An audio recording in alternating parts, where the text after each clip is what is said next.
What's got my up, rainbow card. everyone? We are finally here for the Halloween episode. We're just goofing around at the moment. We were just gonna wait for everybody to get here, but welcome to episode 133 of the Dalwell Podcast. Tonight is our Halloween special.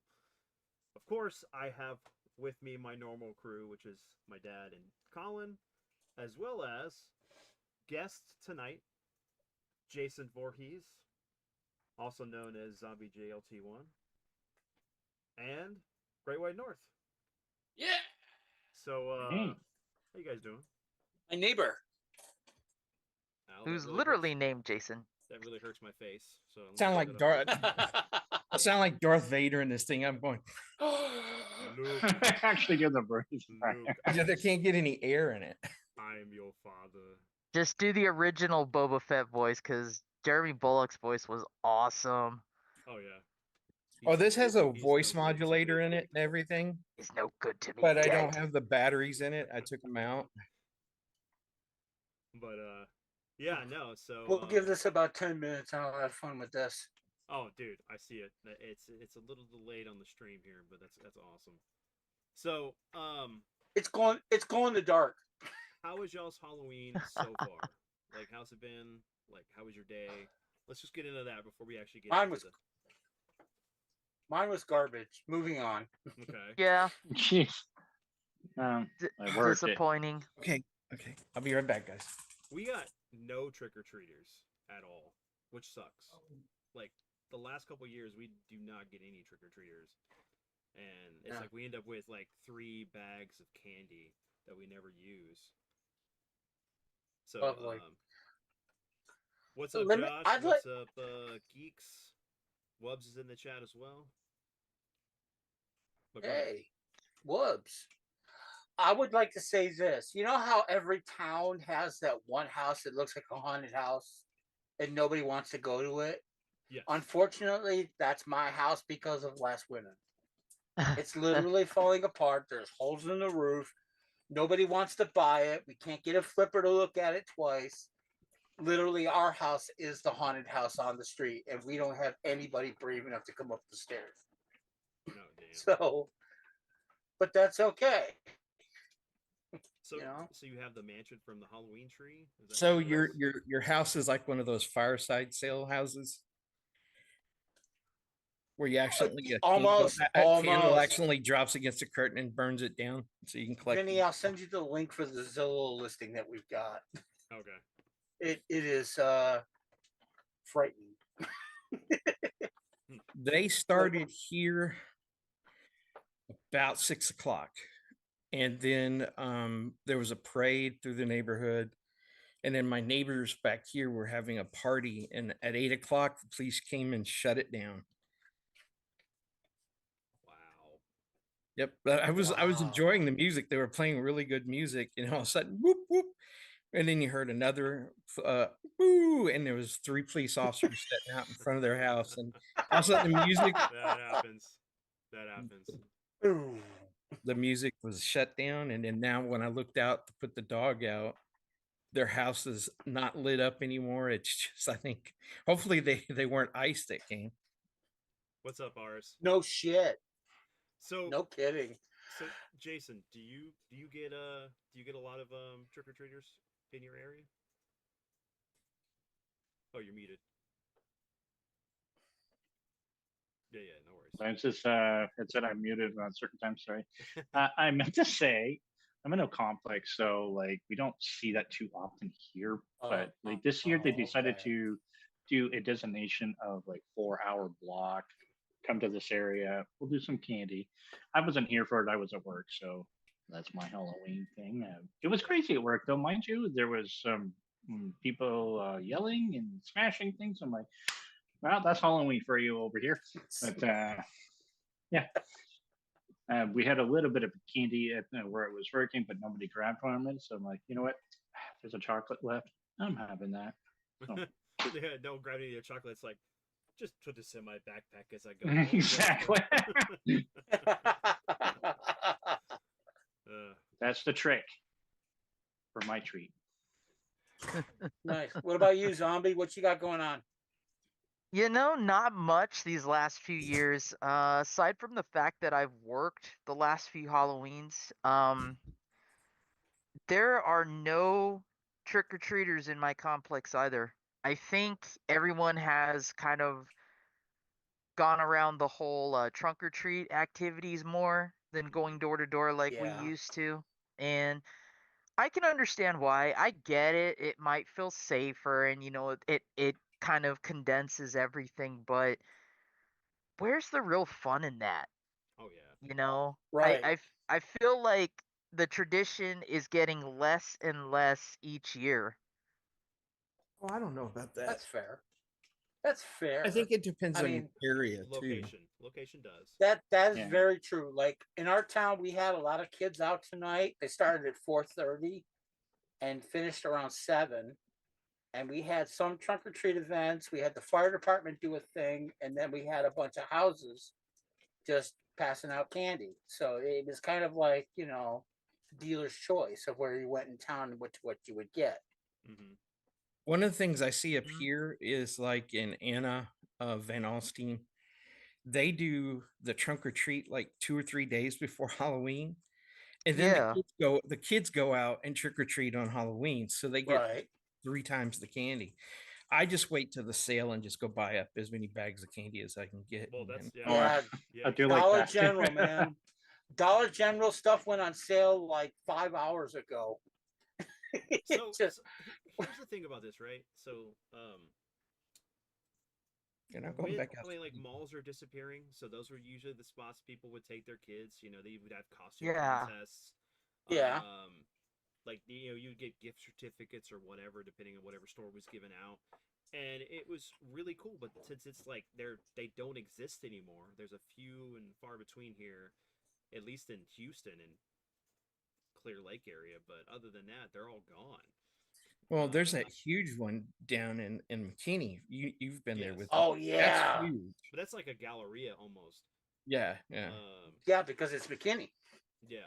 I mean, we still have the Woodlands Mall, but Yeah.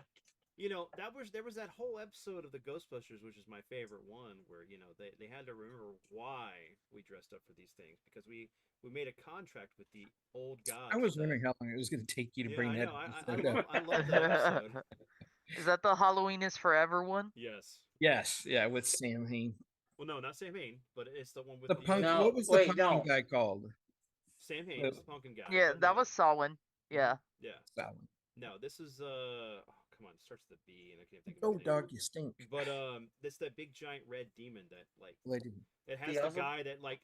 Oh, he's- I remember that He episode. doesn't like anything Halloween. He wants to use the Ghostbusters to destroy all Halloween. So he gets and steals the EKG meter and puts it in a device that just disappears. Gone are pumpkins and candy and ghouls and ghosts and blah blah blah. And it's like it takes this little girl who's just put her hodgepodge costume together to be a Ghostbuster, and not being afraid of this thing to keep the contract from demons ruling the earth and doing whatever they want to us. So. But we're getting to that point where it's like, oh, we're just not going to celebrate this holiday because we think it's evil and it's not. No, well, Yeah. it's not. I mean, but we mytholize whatever. Like Christmas isn't really about Christmas, and Easter. What's funny is all of our holidays come from pagan celebrations. you know, so it really depends on like if you live in a strong religious area, like we have some communities up here like that, they've almost all but abolished it. And Yeah. they won't listen to you if you try to explain what it's really about, what it's for, where it came from, and all the different influences, because they've got it in their head. It's the the devil's holiday or whatever. And it just kind of cracks me up because they say that all ghosts are demons, but yet what are we when we die and we go to heaven?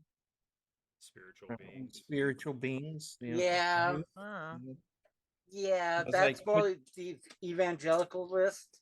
Yeah, quit being hypocrite. The Bible-based stuff that will do that. Like our pastor believes heavily in what you just said, but I don't know. I there wouldn't be are surprised people. if I was a demon after. Yeah, I I mean, mean- all the hatred and stuff we build up over life, you know. My that investigations pent-up have told me frustration. that there's more. Well, if Yeah. I'm going to end up in hell, I'm going to rule it because it's better Yeah. than ruling hell. Yeah, you're gonna See- get there and you're gonna like take down Malbolgia. Yeah. See, that's and then I'm that's gonna that's have where a I special annex built for special people that I cannot wait to be there. see that's what I think. I think this is my real hell, but then eventually I'll do my time and then I'll go home finally back to 6, which I believe is the coldest layer, and I can just relax. Well, no, I mean the coldest layer is 7. 'cause 7. There's Is it 7 7? layers, Yeah, Okay. 7. and that's the one farthest from God, so that's why it's the coldest, Right. not the hottest. Well, I'll see you there when my timeshare is over. Make sure you bring hand warmers. I'm gonna have me a I'll couple stop pocket by. warmers. Yeah. That's when you find out you're one of the elves, like what Loki's part of from Marvel. You know.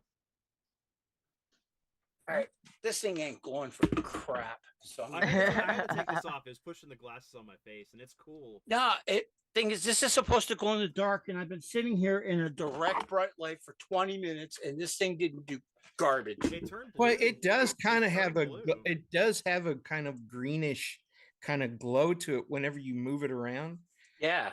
but it's just not been setting in light long enough for it to. Thing is, it sat in daylight all day. Oh, really? What I used to do with all my models, all the ones my glow in the dark models, set them in the windowsill with the most sunlight. So at night, Yeah. they're stuck with glue like a radioactive. Yeah. I know. Oh my God. Oh, it's so much better. Oh my God, it's scary. I know. I get it. I get it. But I would like to know because I had a actual Jason mask that I made. It had all the paint, it had the axe cut in it, and I wore that plenty of times. And it's just one of those things that disappeared out of my Yeah. house. In the ether. I've got like my Doctor Who scarf. I've got my bowler hat. I've got all that stuff in my office, but that's the one thing that I don't know where it went to. I found this awesome the steampunk time traveling type of hat. It's a bowler hat. I'll have to send the link for it. There's somebody down in Auburn, which is about like 40 minutes from here, selling. I thought about going and buying that, but I didn't have time. I'll have to send the link for it. This thing is really cool looking. Dum Dum Dugan is one of my favorite characters from Marvel. Yeah. And so I love his bowler hat. I have one. And I've looked forever to find the pin that you can put on. I think it's a Master Sergeant or Oh, okay. it's got the 5 stripes, the 3 in the bottom and 2 at the top. And I've gone to a lot of military surplus stores and nobody has those pins. So That's weird because you got those all those surplus stores down there in Texas are like Oh yeah, loaded with yeah. that And crap. I've been to plenty of them, and you can buy anything except for what I need. mhm. That It's was too were bad. great places when Colonel- we built costumes. Remember, Vince? That would be one of the first places we Oh hit. yeah. We used to Colonel hit all those Bubby's. places.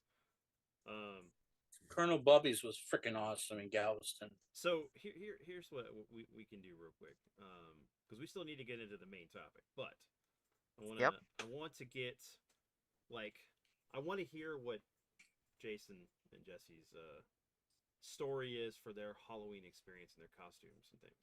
Okay. Yep. Yeah. Oh boy. When was the last time I was in a costume? Well, I mean, today was a joke, but I was a disgruntled employee. But yeah, no. I was too. Hey, it works great, right? Yep. But as a kid, it was always something different each year, I guess. Not always easy to figure out what it was, but I don't remember half my costumes, to be honest with you. But, I'm like almost 50 here, and I don't remember what I did like 20 years ago. No, I just remember having the experience with my friends going trick or treating and things like that. And I think the last costume that I was wearing, at least as a kid, it was just like this devil looking thing. So I guess in line with what a lot of people think these days about that stuff, but it was just all in fun. My mom just did, she got creative and it was pretty cool for like a kind of a cake thing going on, had red paint and different stuff on there to make me all demonic, I guess, or devilish or whatever you want to call it. Did you say lead paint? Red paint? Red paint. Red paint. Lead I was paint. trying to stop Superman. I'm sorry. Yeah. Or Ah. you were trying to stop Supergirl. Or that. Yeah. There's that. That's true. Well, not really stop her, but you'd make it to where she couldn't. You Okay, didn't so- like no X-rays. Yeah, there you go. Yeah, there we go. But it was good. It was a nice experience back then. Just hanging out with the friends. Yeah, watching horror movies as well, and things like that. That's what I remember back then. And more so these days, I see people do costumes, but at a party, I don't go for that anymore. But more so the horror movies and horror games and other things the like actual that. costumes and stuff. Yeah. Yeah, because I know for us, like my dad built our costumes and stuff, and he would build his costumes. I know that Jesse's talked about some of that before, but like we'll get into his too right now if he wants to go talk about that, his journey. Well, surprise, surprise, I've always been, horror movie icons since I was little. The earliest costume I remember was my Quicksilver Silverhawks outfit. That was one of those, not Ben Nye, but we talked about them before, the plastic smock costumes with the horrible masks you can't see through. And then the year after that was Freddy Krueger. And that was the last year I ever wore those things. Just out of pure frustration, and I think my mom's little bit of egotism, she just decided, you know what, from now on we're just gonna do full blown masks and outfits. I'm done buying these things. And for a while, outside of a few different times where I wasn't a horror movie icon, I was a Power Ranger one year, werewolf one year. I turned a horrible executioner costume into a Ermac outfit because it just looked god awful. And I didn't want to walk around like that, so I went as a ninja a couple times, Mortal Kombat characters. But mostly, I always gravitated towards the horror movie icons. They were the most fun, and since that had been my addiction since I was a kid, I must have been Jason on and off several times, Freddy Krueger about maybe 2 or 3 times. I've never gone as Michael Myers, but I do plan on that, and I definitely want to go as Leatherface one year. Um, and the way that I described that to my son, who was kind of surprised in a way that I went as these characters even as kids, I said, well, most kids picked Superman and Batman. I picked Freddy and Jason. That's just how it was. So, aside from those, I'd say I've been Ghostface a couple of times as well. So yeah, I've done a lot of horror movie characters off and on. Very cool. Since you brought it up, I used to have to wear a jumpsuit. It was straight up Michael Myers gray jumpsuit for work. Hmm. And my brother Gene was having a Halloween party, and I was late, so I had that Jason mask, and then I had a Michael Myers mask. So I decided, okay, I can be one or the other. So I wanted to be Michael Myers. So I put it on, couldn't breathe in the thing, pulled my hair up so it was sticking straight up, and I stood outside the window watching people as they were drinking and joking. And this girl was like walking around, she was talking, and she leaned, and all of a sudden I tapped on the glass. She turned and she screamed bloody murder. Oh my god. And then I just stepped out of the way. So when she was pointing at the window, nobody could see me, and they were just like, "Oh, she's drunk." And then I went down to the front door and knocked, And my brother Gene opened the door, and he goes, "I'm short. I'm 5'7". All right, so I am nowhere near as tall as Mike Myers." And my brother never misses a beat. He goes, "Aren't you a little short to be a stormtrooper?" Started laughing. Nice. That's great. Nice. That's brilliant, actually. Yeah, I miss Gene, man. But he Yeah. didn't go. He should have went. But I'm Michael Myers and I'm here to kill you. No, you're supposed to be quiet. If you're Michael Myers, you don't Yes, talk. that's right. You're You don't supposed say to be nothing. quiet. Breathe. You're supposed You to be just quiet. breathe louder. Yeah, you're supposed. Yeah, exactly. You're supposed to breathe louder. Yeah. I wish I had thought enough to have like little cards printed up with sayings, so I just stay in character, but Just show hold the 'em up. cards to people. Yeah, but yeah, I miss Mike and Gene's Halloween parties. Gosh, man, they used to go all out. I don't miss the early morning where everybody who's drunk gets piled up on a bed. Oh and yeah. You wake up and all of a sudden you've got like 50 people on top of you, You and get an arm and a leg, some like over here, and like you're trying to. I got to go to the bathroom because I got to go up Chuck, and I've got to climb through this massive bodies to get there. hey, Ugh. Like Hamburger Hill. yeah. As long as you never woke up like what the human centipede, right? Yeah, you know. I was gonna say No, human centipede. no, or or at Tusk, or at Tusk. or a girl's Yeah. house, and she's like got a needle in her hand going deeper, deeper, deeper. No, Human centipile. they That's great. Oh, like that is multiple that is- arms, multiple that legs, is all such coming a out of one sequel. mass. Yeah. Copyright Dead Level Podcast. That's well, ours. Hey, wasn't that the movie Sorority?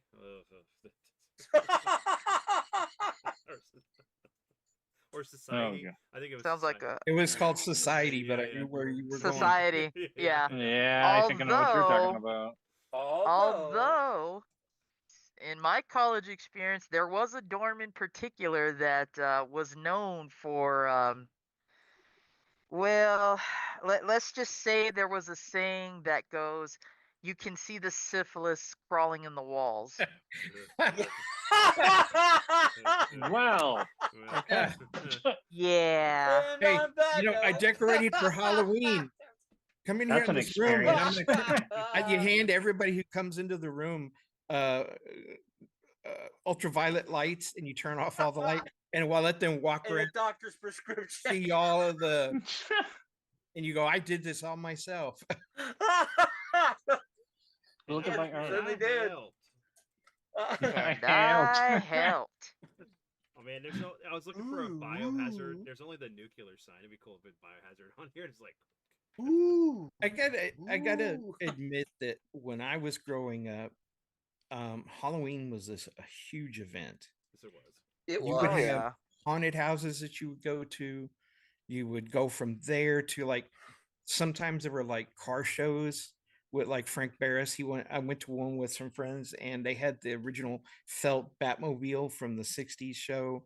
And you went from there, and we went and just trick-or-treated, and we'd end up miles away from home, and in that coldness and dampness in the air, and you're walking and you're dragging your pillowcase full of candy like you've got a dead body because your arms are so tired from carrying it.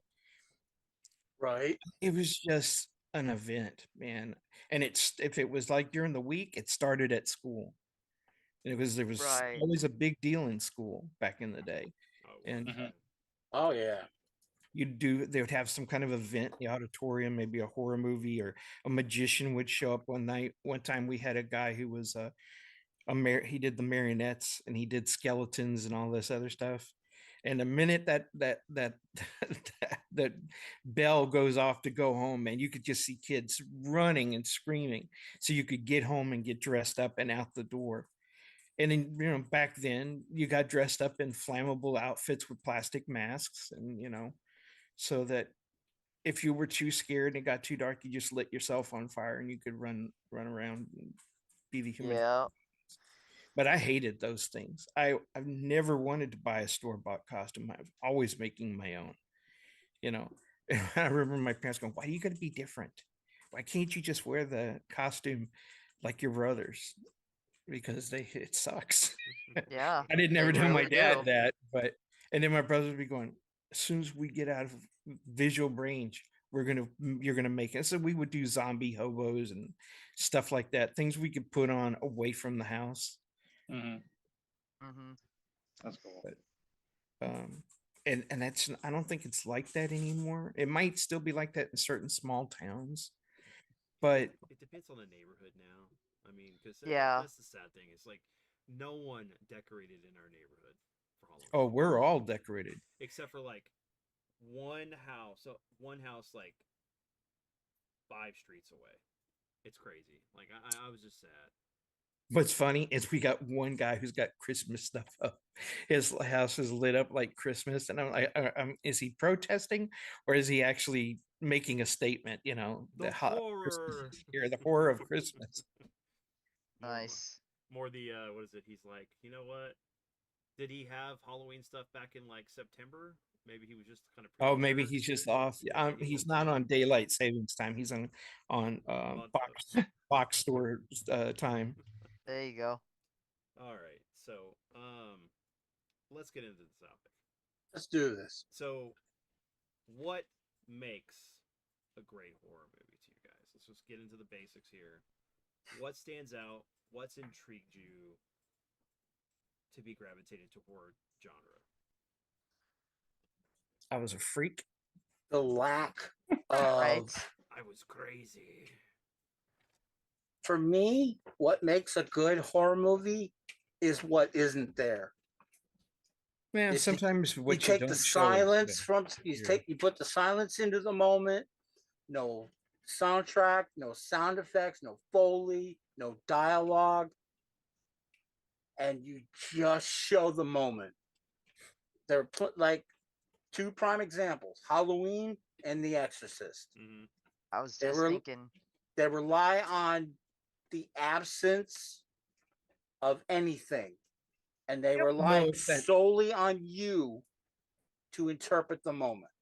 I don't know if that's necessarily true because Halloween has that Michael Myers theme all throughout it. Yes, but there's The a couple. only time they don't have it is when he kills his sister at the beginning, because you hear his breathing in the clown mask. But everything else has that music. Yeah, but And then if you go to The Exorcist, I'm sorry, Reagan's theme is all through Exorcist, and that freaking tune, when it used to play on the radio, and it could scare me out of my house Now- when that was on, because I would have those memories. I agree with you on that, but if you go back and watch before the Michael Myers scene, before those first piano note hits, like when he came aside from the hedge and you saw him, there was a pure moment of silence. And during the first and second exorcisms of The Exorcist, there was no music, there was no dialogue. They were trying to collect themselves. You stood there and you were in the moment going, oh crap, now what? Mm-hmm. Now, I do agree with you. The music was there, everything was there to help hype the movie, to help get you back into that moment. But if you go back and watch, there are those, even if it's just fragments. Well, There's a- remember she would like moan and she would be talking in that Yes, but voice. there would still Those be. were sounds there, because very few movies I've ever seen that have actually used silence effectively. And unless y'all can come up with one, I'm trying to remember one. But they always, whether it's breathing, whether it's the background noise, Or the music, you know. I mean, the Thing, like that, like we talked about before, like that moment where Fuchs is sitting there writing. Right. And It's quiet, it's but quiet, you when hear that it, but then you shooting. see that shoot. But remember, there's that big crescendo sound. Yes, Bang, as it runs past the door, which is what is really the scare amplifies factor, the yeah, fear. Yeah. I'd have to think about that. Texas Yeah. Chainsaw Massacre doesn't really have much of a soundtrack. What Tobey Hooper that's true. did, he used sound effects from a real slaughterhouse at Yeah, I certain remember times. that at So certain times. Yeah. yeah, and that relied heavily on cinematography, which I feel is a very important element of what makes a horror movie. I definitely agree Very that true. Carpenter being one of the masters of what you don't see definitely adds to his storytelling, and that's what made movies also like Alien so suspenseful, because you could never fully see what it looked like. You couldn't gauge what you were looking at. How big was this creature? How menacing was this creature? And that's what made Michael Myers stand out, because you got a glimpse of a man from time to time, but you never really gauged what he was fully capable of until like the last bits of the film, when he really started, Well, slaughtering people. you didn't get the supernatural part of it till towards the end. When he kept getting killed and getting up, he kept getting what Yeah. should have been a mortal wound and getting up. You knew that there was something else here. It wasn't like he was on PCP and he was breaking his wrist like Arnold said or whatever in Terminator. Yeah. He There was a force there. And I made the mistake of reading the novel before I went and saw the movie. And the novel filled in all of the gaps. So when I was watching it, I already had that foreknowledge in it, and it just amplified the movie to me. And I mean, I've seen it. That used to be our ritual. Halloween, you had to go when they bring it back to the theater. We'd go see it before you did anything. That was how you set your Halloween. It was that, Night of the Living Dead, and one other movie, and I can't remember what it was. And then like films like Trick or Treat and all these others kind of filled in the gaps. But I mean, Nosferatu. I mean, the original, of course, was what was a silent film? and but the Right. what was there was what helped with the horror, the shots. Well, obviously, that's the way it was. I mean, yeah, You had that to was be- one of the defining films of the time. correct. Not to mention defining films of the genre. Between Well- that and Dracula, which was the actual proper. well, the belly look up. Yeah, Yeah, Bela Lugosi. So now that you said that, what do you think about Nosferatu the remake? I haven't watched it yet. I haven't seen it. I haven't Same. watched it yet. I got it. I picked That's it up. There are Sunday. elements in this Willem thing Dafoe, that- right? No, No. there's a new one, and Oh, is it it's- Skarsgård? One of the Skarsgård brothers there? One of the Let me look. I think so. Yeah, Bill The- Skarsgård. Yeah. He It just came out plays. like He last year. plays Shrek, right? Or he plays Yeah, Orlok. Orlok. yeah. But I love how they use the use of shadow, and as the shadows go over the city, you feel that presence of his evil inundating. It's like a flood. It reminded me of Carpenter's. What's the one with the pirates? Oh, Fog. The Fog. Yeah. The Fog. Oh, How effectively that Yes. fog worked. And at the time I grew in Houston, we used to have fog like that. We don't get that anymore. That ground level thick. fog. Yeah, that thick Oh. ground level We fog get it all the time. off where the you lake. would walk and you would be invisible from your waist down. right. And you could just see. I remember walking to work and in my imagination seeing shark fins coming up and going back down, or little creatures coming up and following you in the fog. Yeah, some Stephen Yeah. King crap.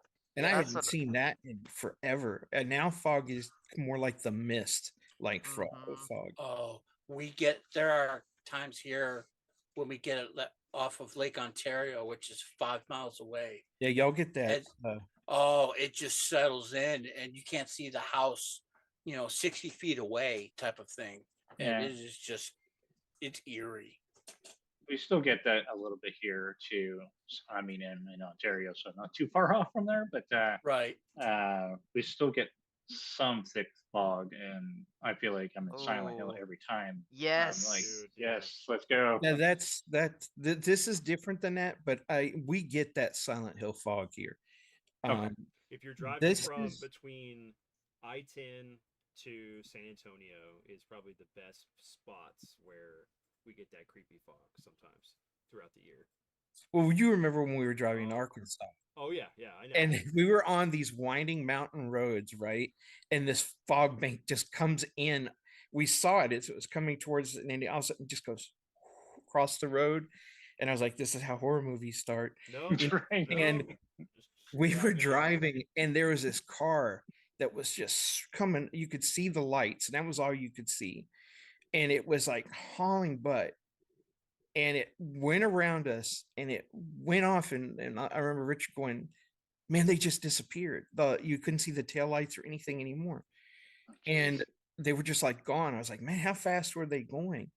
And we come up, and it was what, like 50, not even 10 minutes till we Yeah. get up to where they disappeared. And there's this giant Yeah, curve drop off. Yeah, it's just like in it the goes road where it down. turned, and I was like, "Are they on?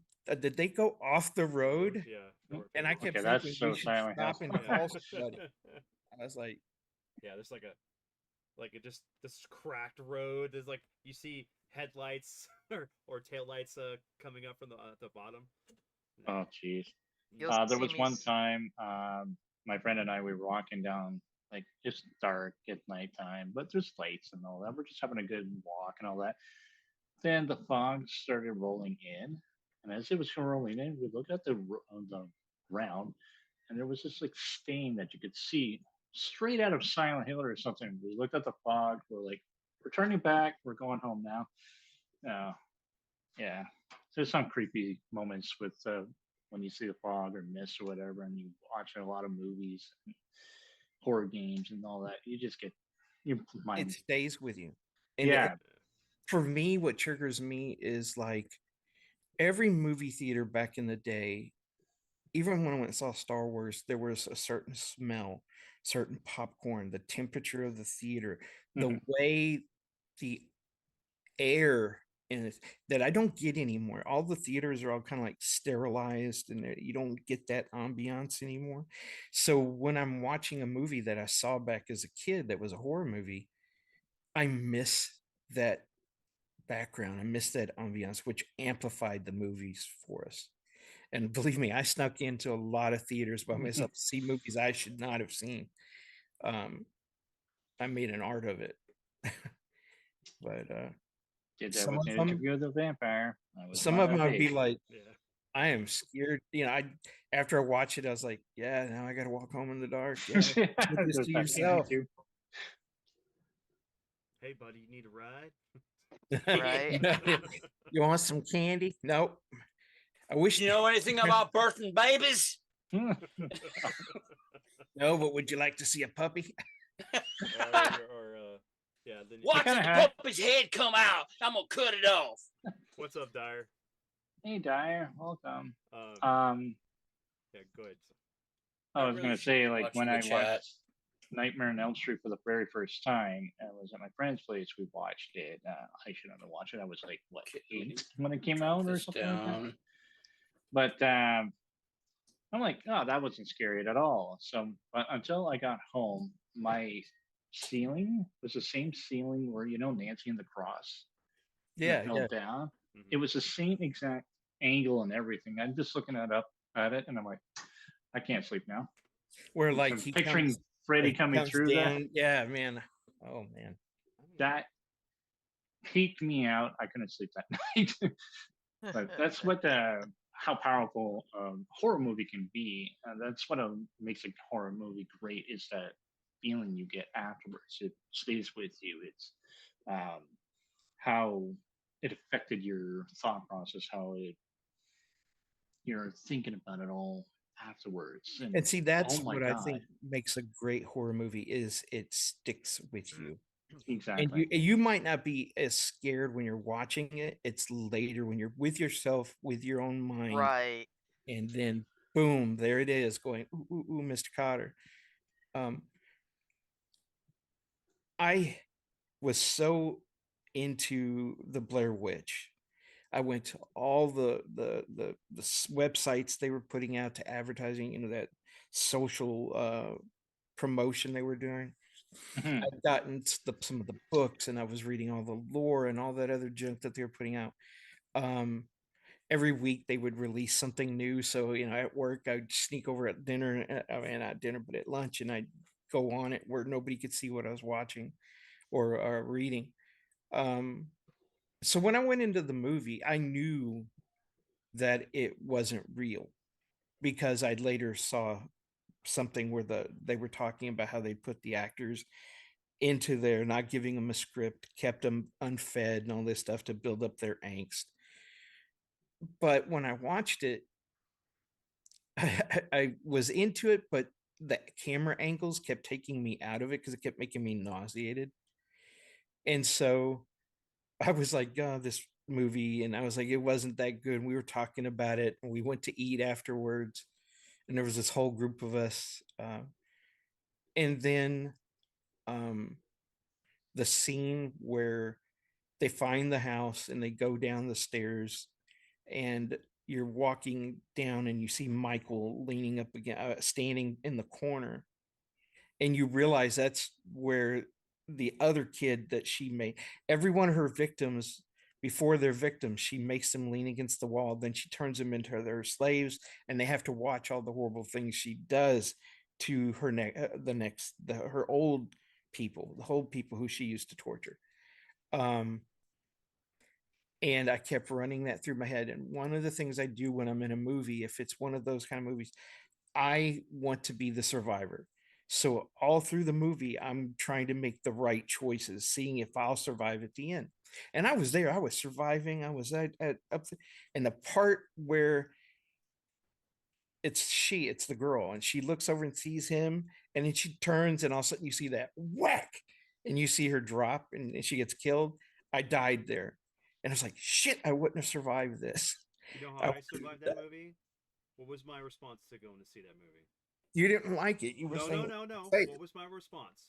Oh, I don't remember. Burn the forest. Oh, burn the forest. Yeah. His is like, yeah, you know what? Just set the whole thing on fire. Set the whole forest on fire so they can find me.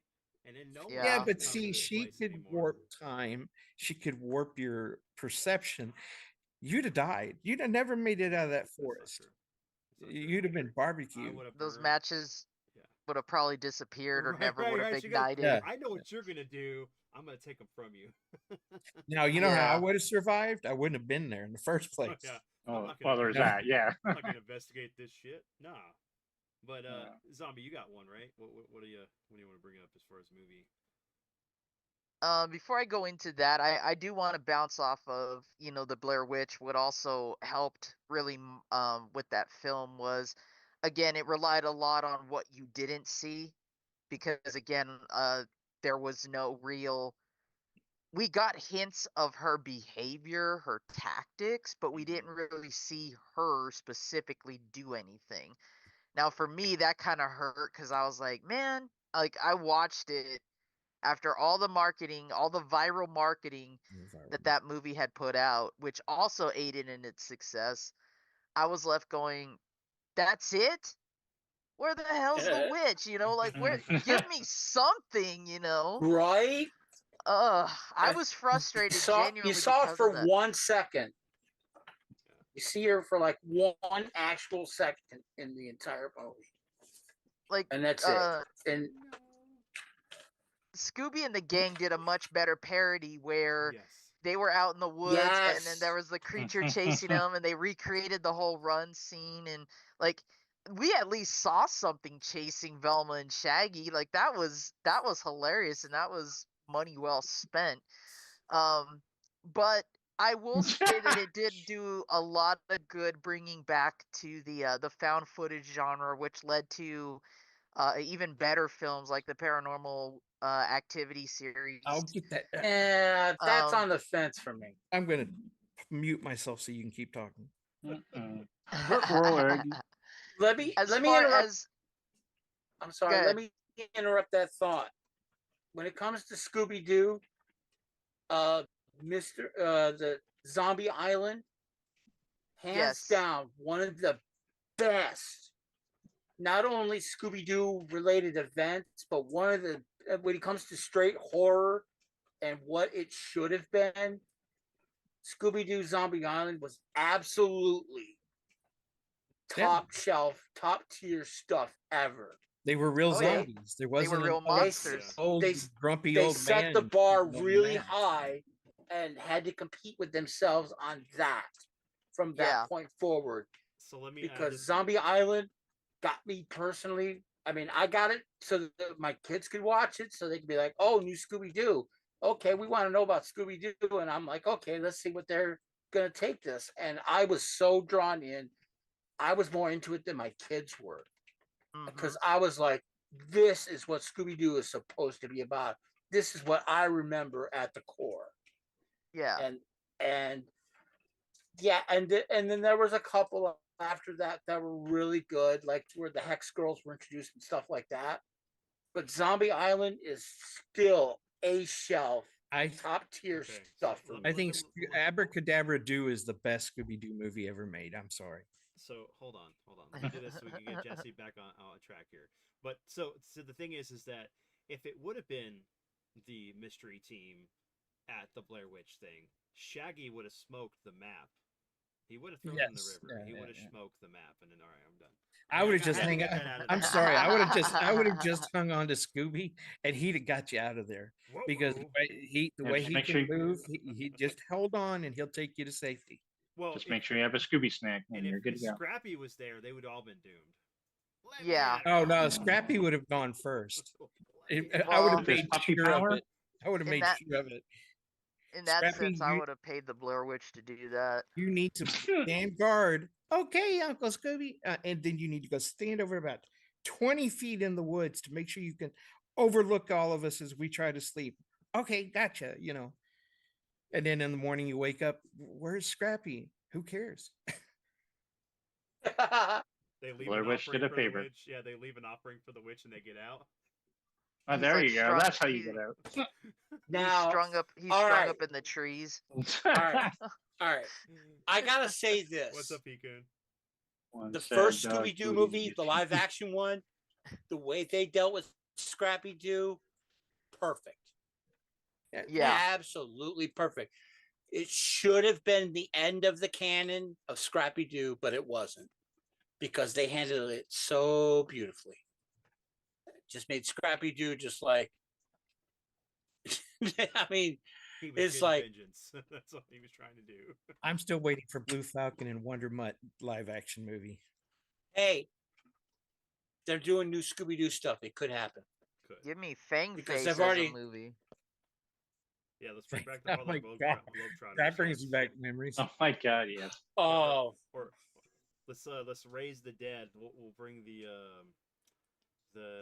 voodoo priest from Critique Hunger Force to bring back Adam West, so we can actually have them show up in Burt Ward into the live action Scooby Doo. Oh boy. oh, But now all you got to now you can just do it with CGI and Right. AI Hey. doing Yeah, your that's voice. true. Yeah. AI. If somebody hasn't already done it, by the time next week happens, if they watch this, it'll happen. Yeah, it'll happen. Yeah. Not that we're saying do it or anything like that, but it just could happen. Okay. All right, Jesse. so- Go ahead, continue. Yeah. So for what makes a solid horror movie for me is actually either one of two components, if not both of them, intertwined. A solid story and good acting. You need to Okay. have a solid foundation. We all know that the 80s slashers really don't. I was But gonna say Evil Dead is an excellent movie, and that was not Oscar Right. worthy acting. I'm sorry. right. It doesn't have to be. But as long as it's got a good story and it has good acting and actors driving said story, then we don't have to rely so heavily on like CGI and things of that nature. Because again, I'm a firm believer in the less is more approach. I feel like the less you can rely on things like CGI, and of course I love my practical effects as well. Less is more, and it adds to the experience. Yes, you did, Diane. Sorry. I just want to take a quick thing to say thank you to everybody who's watching. I'm texting my friends, stuff like that. We got more people coming on board watching who aren't in the chat. If you're here with us tonight, happy Halloween. Thank you for being with us. Yes, thank you. Happy thank Halloween, everyone. you. All right, so And we're trying to I'm personally trying to keep up with the comments. So hold on. All right, Dad, did you do yours? What makes a great one for you? Because I know No. Colin and Jesse. I just did. kind he of res- commented on. I just commented on what Okay. everybody else is saying. So He responded to mine, which brought him into his. So yeah, let's move on to the next one. one of the things that going into what Jesse said was they have to sell it. The actors have to Yes. sell it, Yes. and if they Yes. don't, then you either get knocked out of the film or you don't get invested in the film. And And that s- includes voice actors. That's true. That's true too. I Are you trying to bring us back to Scooby? if no, I'm saying both actors and voice actors. You're exactly right. You're exactly right, Vince. If they don't sell it, if they don't bring their A game right up front, you're going to lose interest. Yeah. And that's regardless if they're on the screen or if they're providing the voice. Or your If it doesn't your grab you, attention switches. It Yep. goes from being okay, I'm in a horror movie to okay, this is a train wreck. I want to see how bad it's going to wreck. right. But I mean, movies for me, The Changeling with George C. Scott. Oh wow, yes. That there wasn't a whole lot of Okay. horror there. I mean, it was more gothic to me, but it was scary because we all hear the noises around us at night, or we see things that when that ball kept bouncing, the kid's ball, and then that whole area upstairs that where the bathtub was and what really happened. That was a well-crafted movie. And those are Right. the ones that kind of you come home, you lay down in bed, and it starts rummaging through your head. And it goes back to what we were talking about earlier. The ones that stick with you and make you ask questions of yourself, or how would I have survived it, or what was really going on here. I mean, I'm not a big fan of lost footage. There have been some really great ones. I'm really into the VHS ones right now. I thought the lost footage of Cloverfield was great, but it took away from the film. I would have much rather seen that as just a regular movie. With the handycam footage versus the guy named Yeah. Ud. Yeah. Because Although at It's the up end, display it did huge. provide it. Yeah. At the and end, the whole it did provide it. and the whole argument has to be, if you're in a found footage film, is somebody's got to document what's going on here. No, the hell with that. You put the camera down and you pick up something you can fight with, or you get out. No, We get dropped the out of camera. this I got to go run back and get the camera. You Okay, didn't I'll see see you people later. in Tokyo going, "Oh, look at the giant monster." No, it's only Americans that go, "Oh yeah, let's look at this thing so we can document it."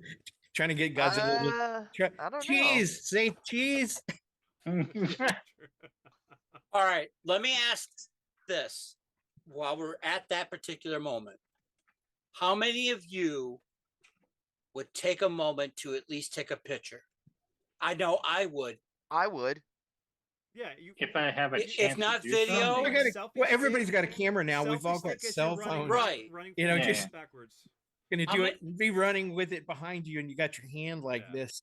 yeah. Right. going- You But- couldn't have stopped, and it's I all mean- over the place. You couldn't. But I have would make sure stopped I'm in a and said it. safe distance as much as possible before I turn around and did that. Yeah. Well, Right. wait a Right. minute. If you're like against a giant monster, right? What is safe distance when they can cover blocks in one step? Oh, hold on. not only Exactly. that- not I mean, only do you that, just go and then you're dead? if it's Godzilla, we're talking about nuclear fallout because he irradiates radiation. Oh yeah, I would. Yeah. So it's like, oh, I was only 100 feet away. You're still screwed. What are you doing? You may not even You're have kids still again gonna anymore. glow at night, pal. Yeah. We're gonna die anyway. Why are you putting Yeah. that mushroom on a stick? I mean, Yeah. I'm You not don't a have to worry mushroom. about any I'm a cancerous cells marshmallow in your on a body stick. ever. It's gonna cook the I marshmallow. think I know what you meant. dead anyway. Hey, give me a light bulb and let's see if I can make it glow. Yeah, put it in your mouth and be Hey, like kids, Uncle you want to Fester. see a trick? And then Hey, if I Straight. end up with atomic breath later, I'll call that a win. Fair, absolutely fair. yeah, if I Or grow- yeah, superpowers. maybe you grow up Yeah. to be the Frankenstein from the Godzilla versus Frankenstein or King. Oh, the gargantuous. Yeah. Yeah, but before that, there was Hey, that'll be the You're first dead. time I have a. there's a movie which you can't Thanks. get anymore, which is the Frankenstein monster movie where he fights Baragon. The Yeah. Nazis created Frankenstein. They were trying to get the heart. The Japanese got a hold of it, brought it back. I think it was in a sub. It sunk, and then all of a sudden, there's this kid running around with a forehead that is like 4 feet high, and he was running around, and he grew into a giant. So you get giant Frankenstein fighting Baragon, which was to a little kid was fantastic. I tried watching it when I was older, and I was going, "Okay, is there something else on cable?" Um, I mean, I would want to grow into Ultraman, but that's okay. Right? Hey, I want to pilot a Jaeger. Or There you Jaeger. go. that's Jaeger. fair. Yeah, Jet Jaguar. Oh no, he was No, hey, get you your pilot the Jaeger, I'll drink it. Jaeger. Fair. Hey, we all have our place in the world. There we go. Where do you I'll think play the fuel fair. comes Okay, from? let's go. Um, All so right. can we break it down into like genres? Well, here, let me. Since you did yours, let's look at Jason's, and I'll get mine. Okay. For to answer that original question, and then we can break it into genres. Well, I guess it would have been basically what Vince was saying about leaving that impression with you, that thought that you're thinking about it days after. It's like, wow, that was a powerful movie, even though it was a horror film. But what makes a great horror film is going to be something like that, a great story. The acting can be a hit or miss depending on the story. Like you can have a great slasher movie and the characters are just dumb, and the acting can't isn't there, but you're having a good time. That makes a good horror film. But what I always found is that finding that right movie that gives you the tension, the sometimes dread, like the thing, and you're building up the suspense, and you're trying to follow and hope they get through it, but you have a feeling that's not going to happen. And I always like those type of films where I feel like if it's going to scare me even a little bit, they're doing a good job. Um, Right. so that's kind of hard for me because I've watched horror movies ever since I was a kid, and I keep trying to find ones that actually made me jump. And there's only a couple that's done that, and it's like once, and I'm like, oh, okay, you did something there, okay. But story is the biggest thing, and then you're gonna look into the atmosphere. Sometimes the music can help in certain ways, and sometimes the absence of sound music can help the situation too. There's always going to be some kind of sound there because if there's no music, you're going to hear the maybe the crickets or the crumpling of something, especially if the person is trying to hide and you hear that. Okay, what's there? Is it an animal? Is it it? Is it whatever? But 1 second. Cheers, Dyer. Have a good night. And yeah, it's going to be about that. What it leaves the impression with you, kind of like what the Changeling movie was about. What I like about it is a ghost story, and then it turns into a mystery with some horror elements involved. Perfect blend of everything too. So I might sound a little all over the place, but there's a lot of different type of genres out there that to play around with. But I think story, atmosphere, ambience, and um, leaving a good impression with you days later would make a good horror film. I feel because you said the intensity, the building the pressure, it has to build it and release it enough to where you can get a breath and then build it a little bit more. It is truly like being on a roller coaster where you Yeah. get those safe moments and you get that laugh and then oh now we're gonna go into it a little bit, more. Yeah, I need that. I don't like they're just I don't want it to where it's a horror movie, and all of a sudden it hits a peak, and then it stays that way through the whole movie, because after a while you no longer feel that any. You're just watching something, but when you're just kind of moving on your seat, you know, adjusting yourself, feeling that Yeah. uncomfortable feeling, Yeah. that just adds to a film. I agree with you 100%. Well, that's why whenever brought up the movie The Changeling, it is a perfect example of something like that, where it did build up a bit of dread, well, tension more so than dread, but then it releases it a little bit, and you're like, okay, something's going on. He's trying to figure it out, have some new, trying to figure out the mystery in that. Then it does it again, and it's like you're saying, a roller coaster. That I agree with you there. Bringing on some a little bit of levity to the break the tension for moments where you're like, oh, I can breathe for a minute here. There's only a couple movies I didn't mind that it just kept going, and I guess Evil Dead remake. Once it starts going, it just barely stops. Oh yeah, but it doesn't have it loses the humor. Yeah. The remake is just Yeah, it's not. the Deadites are not, to me, not Deadites. It just No. it was like when you like watching RoboCop, the new version, the remake, and watching the original. There's just, it loses something in the translation. Yeah. Yeah. I do applaud him for trying to go practical effects for the most part, and at least he didn't try to copy it, so to speak. So that's why I do enjoy the 2013 one, but it does not let up. So it's a rare movie that I'll watch in that regards, but most of the time I like to have a little bit of a break in between those scenes. So yeah, I'm personally a fan of Joel Kinnaman, and I like what they brought to the table with RoboCop. It wasn't the original, but it was better than the sequels. Well, yeah, we enjoyed it. The thing was, our problem with the movie was the fact that it was written for a PG-13 audience. Yeah, yes, you fair. needed that R for what makes RoboCop RoboCop. For the impact of it, yes. The visceralness of it. I mean, you don't like. Me and Dad both enjoyed that movie, but it needed that R to take it over to that next level. It needed to be. Well, yeah, I'm with you. Absolutely fair. The movie needed to. It was a society that had accepted violence, and so it was happening everywhere. And the remake was more of a modern world where that kind of violence was still a shock. Yeah, it was like in the first one, it amplified the good people. Right. You had most people you didn't like, and there were a few good people that you really started to care for, and you got to feel that moral energy from them. But in the remake, it was, everybody was a good guy except for you knew who the villains were. Right. But I wanted to get back to you had said something. Let me. Oh, what part? What part? I don't remember if it was Colin said something, and it'll come to me. Go ahead and go on to yours. So, you know me, Dad. My thing is always like the whole no-win scenario, like end of the world. That's why I love the Thing. I love Kobayashi Maru. I love the Prince of Darkness. I love that horror where it's like it's like there's a no-win scenario, but like somehow the heroes just kind of like skate by, but there's like they didn't really stop the thing from happening. It's just it prolonged it for another time.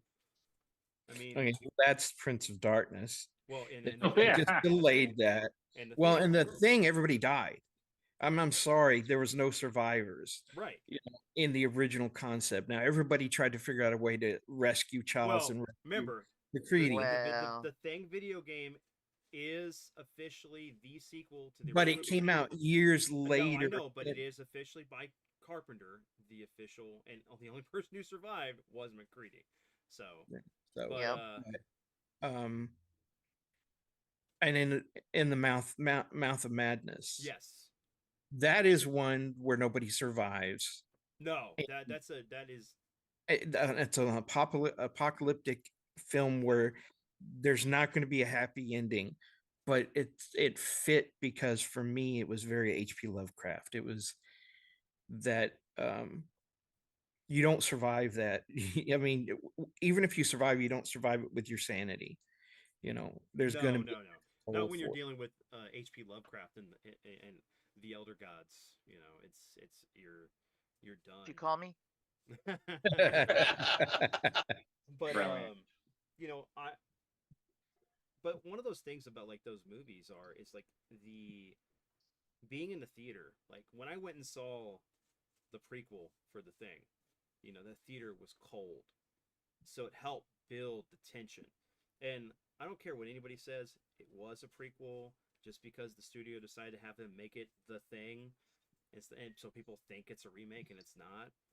And Mhm. originally they did do practical effects, and there was a whole completely different ending that they Yeah, like yeah. that Yeah, they the took. director was not Yeah. happy in the end.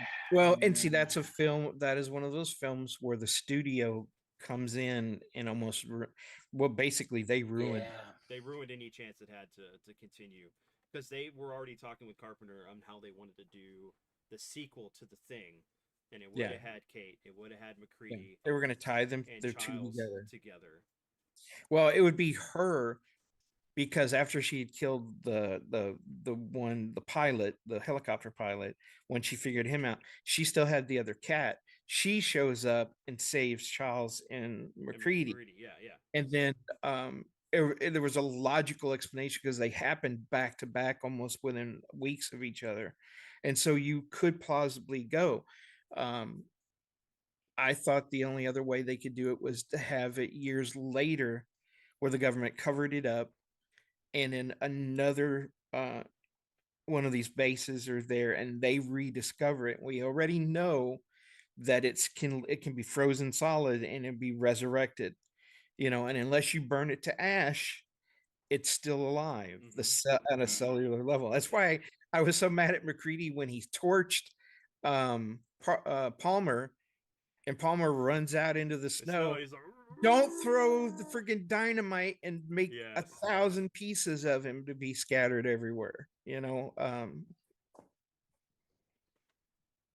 it's like cutting your own wrist and jumping in with some sharks. But you know, that's one of those things. It's like music is a big thing because, and that's why I love Carpenter. You know, he made a lot of his own music. It was a second character in the film. It Right. it helped with like getting you into the film outside of the visuals, his style, his storytelling. The actors he chose were very character actors. I mean, you think about like Roddy Piper in They Live and how like he became Nada. It wasn't like he was just portraying his persona when he was in the WWF. Yeah, but he was really different than the No, he Nada was. comic strip Oh, I that know. The 8 o'clock in the based on. morning when it was based on. Yeah. Yeah, it was very different. It was a Right. very different story. But um, and that was one of the things too. Is I just want to bring this up, but like when I went and saw Black Phone 2, because it takes place Oh, during the winter and it is cold, and like the theater was cold, so it just like helped with the tension, and you feel what the characters are feeling. Not like it's negative degrees with the frozen lake that they're at, but you kind of feel like what they're feeling. okay. Well, cold always affects your body anyway. Correct. And so when I saw the thing in the theater, it was 89 degrees outside. And I went in, you know, I sat down. There was maybe five of us in the theater the whole time. Mm. And what really hits you is that don't that music is like Jaws. Yes. Depending on the tune, tells you when you should be anxious or when you can relax. It kind of is this invisible guide rope that you're following. Um, and all of a sudden I noticed it started getting really cold in the theater, you know, and then all of a sudden you see that ice field, you know, and the glacier and then the helicopter. And I was like, man, I'm starting. And I could literally imagine myself in the theater breathing out the vapor from being cold. And it just puts you in the film. Yeah. Um, and I kind of wonder, I know that some movies actually have them do certain things with the environment or have like a sound effect going in the background that you really don't notice that it's there. I mean, if you think about the remake of House on Haunted Hill, where they were using Marilyn Manson's music, and he was using tones that are below our normal hearing, but Same they thing were with Resident playing, Evil. and it was really messing with our heads. Yeah, Resident Evil was that way Um, too because he did the soundtrack for that as well. and man, that jerky, the ghosts doing that jerky thing, you know, Yeah. uh, man, that was just, I love that remake. That was one of those times where the remake just surpassed the original source material. Had a good I- cast too. Yeah, it did. A lot of well-known actors and actresses. Well, I went and saw it, right? And then I came home and I had to go. I had already promised to take my daughter and one of her friends to see a different movie.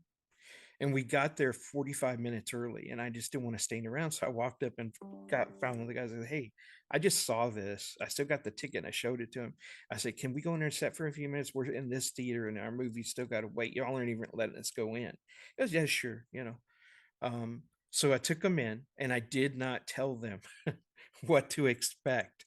And it was the first time that where you see the camera, where you only see the ghosts through the camera.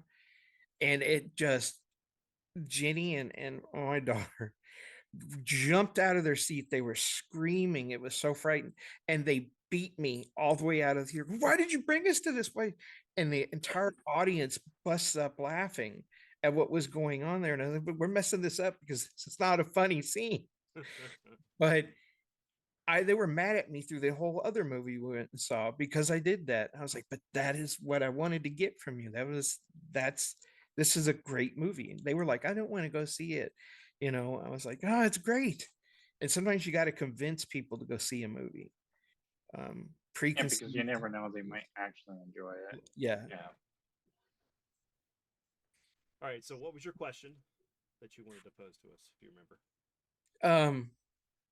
I want to break it down in genre because there are different genres of horror movies. I'm not into torture porn. I can't stand it. I can't stand just like That is just there to see how far they can push the grossness and that. I like something that builds tension, real horror, real what feels like real costs. And it's like Burn Offerings or some of those other horror movies from the past, which relied less on jump scares and more on building the tension and the And like the story thing arc. where you can't trust who you're talking to because you don't know who the villain is. I just, I went through my phase with Toby Eaten Alive, Texas Chainsaw Massacre, and all those other. But that's not my thing anymore. I and it's really hard to find a really good horror movie. There's very few. What'd you That's guys think fair. of The Thing? The two What- remakes of The Thing. I mean, not The Thing, It. Oh, the remake and then Welcome to Derry. Well, I'm watching that right now, but there were two movies. Yeah. There was It 1 and 2, Mm-hmm. kind of similar to the fact that the Tim Curry one was a TV miniseries, which was episode 1 and 2. Okay. For me, that is one of my top 3 books of King, and so there are certain things I want to see in it. I've not yet watched the second one. I've watched the first one. I was disappointed. Kind of, it relied a lot on jump scares. Yeah. I wanted to see those classic monsters. I didn't want to always see Pennywise. I wanted to see the things he used to bring out the fear, you know. That's fair. And like I it's like I'm probably one of the few people who did not like The Shining when it first came out. I love Jack Nicholson, but he was not who I saw as Jack Torrance. Jack Torrance. Jack Torrance. The Danny was perfect. Yes. The wife was a little bit more tough. Shelley. Shelley. Well, Shelley Duvall. yeah. Shelley Duvall. His real wife is in the book is a lot more tougher than Shirley Duvall. She played the victim, whereas in the book, she reached a point where she was Mama Bear, and she was, and she took out Jack a couple of times, and it Right. wasn't accidental like trying to swing a bat and you're just blindly lucking into hitting him. She was like, no, you're putting us in danger and I don't want to do this, but I will take you out. Yeah. And I always wanted to see that scene where Jack got his redemption. And we only got it halfway in the TV series. remake. Yeah. Was it Tyne Daly or no? It was the other Tim- one. Oh yeah, the guy from Wings. Web wasn't it? something, yeah, Wings. I can't remember something Weber, right? Tim Daly or Tim Weber? Jake Weber or Jake? I don't No, remember. maybe not. I can't No, remember. it his wasn't name. Tim Daly, but yeah, I think it was. Yeah, it was not the guy who became Superman's voice. It was the other guy from Wings. Yeah. They were both from Wings. But in the book, the hotel has Jack. Steven Weber. Steven Weber. There he And is. we get to that point where he is about to kill his son. And his son reminds him of who he is. And so he sacrifices himself, thinking he's going to save his son. Well, the hotel just resurrects his body anyway. It was a sacrifice made with good intentions, but didn't do anything. But that was his redemption. That is why he was not trapped by the hotel. Trapped by the hotel, yeah. And the hotel burned in that at the end of the book. And I loved how it played upon the Indian lore. It had the talk about the spirit that possessed the land. And that's why I really loved Dr. Sleep so much, because it was a direct sequel to the book. The movie was a direct sequel to the original movie. Yeah, Yep. for Dr. Sleep, which sucked. That's what I was telling Wacker about that. Is like I couldn't watch that movie knowing that they just recreated the ending of The Shining. Yeah. The ending of Dr. Sleep, and they didn't even give Danny Torrance like the actual chance to be who he became, because he became his dad in the book, but then he got to redeem himself as, because and he didn't have to sacrifice he didn't himself. sacrifice And that Jack survived in the book as he was not trapped by the hotel, because who shows up at the end of the book to distract the person he's fighting up on because remember, the overlook was gone. Yes. He had built that Right. observation deck. Yeah. When he was fighting, Jack's spirit shows up and distracts him while he's able to defeat him. And at the end, he's looking up and he sees his dad kind of walk up to the edge, look at him and wave, and he kind of walks off. And I was like, okay, that's what I wanted. That's what I wanted to see. And you kind of got something similar to that in the TV series, whereas Weber's character, after he sacrifices himself to make sure that the boiler blows up instead of bashing his own head in with the mallet, he shows up at Danny's graduation as a spirit, and Danny because he has the Shining, sees him, and they do this hand signal that they had when he was a child, and then he smiles for the first time, knowing that his dad had survived and had made it. At least his soul, because it's when I say that, I mean, I'm talking about the soul. he didn't like, it was the whole Anakin, you saved me, my son, the whole with that with Luke, so Ikun says that Kubrick did an amazing job creating the atmosphere in the film, and he did. Yes. He did. Yes. He did a fantastic job, and that's nothing we're saying takes away from what Kubrick did for that film, but it does take away from what King was trying to tell with that story, and then tried to complete with that story with Dr. Sleep. But that's one thing about Halloran, he kills off him. My favorite character. Yep. And so, and he is such a badass at the end of the book. Having to fight the thing that's in the when he goes to get the snowmobiles fueled up and trying to get him out, and the hotel is still, even though it's burning, is still trying to kill him. Oh yeah.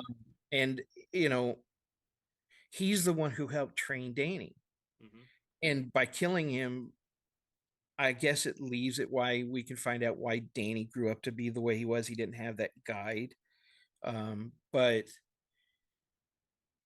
it was too fatalistic for me. And instead of it being about A redemption story. evil, no, Yeah. it's a redemption about what we call cultural evil, or evil that exists, that is from long time ago. Like it's like the Generational Wendigo and evil. stuff like that. Um, he um, he just did a haunted house story, and that's not what The Shining was about. Um, because even everything they did, destroying it all, the evil still existed. And at the end of the book, you focus in on that sign that says they're going to rebuild it Yeah. Well, right on the same on the same same spot. place. But remember, And he so used the evil spirit to kill the vampire, the ghost, the lady that had the the- knots, Yeah. yeah, Yeah. what was they call something not. I can't remember. It's been a while since I read the book. So oh yeah, well that's because Halloran taught him that you put things in boxes.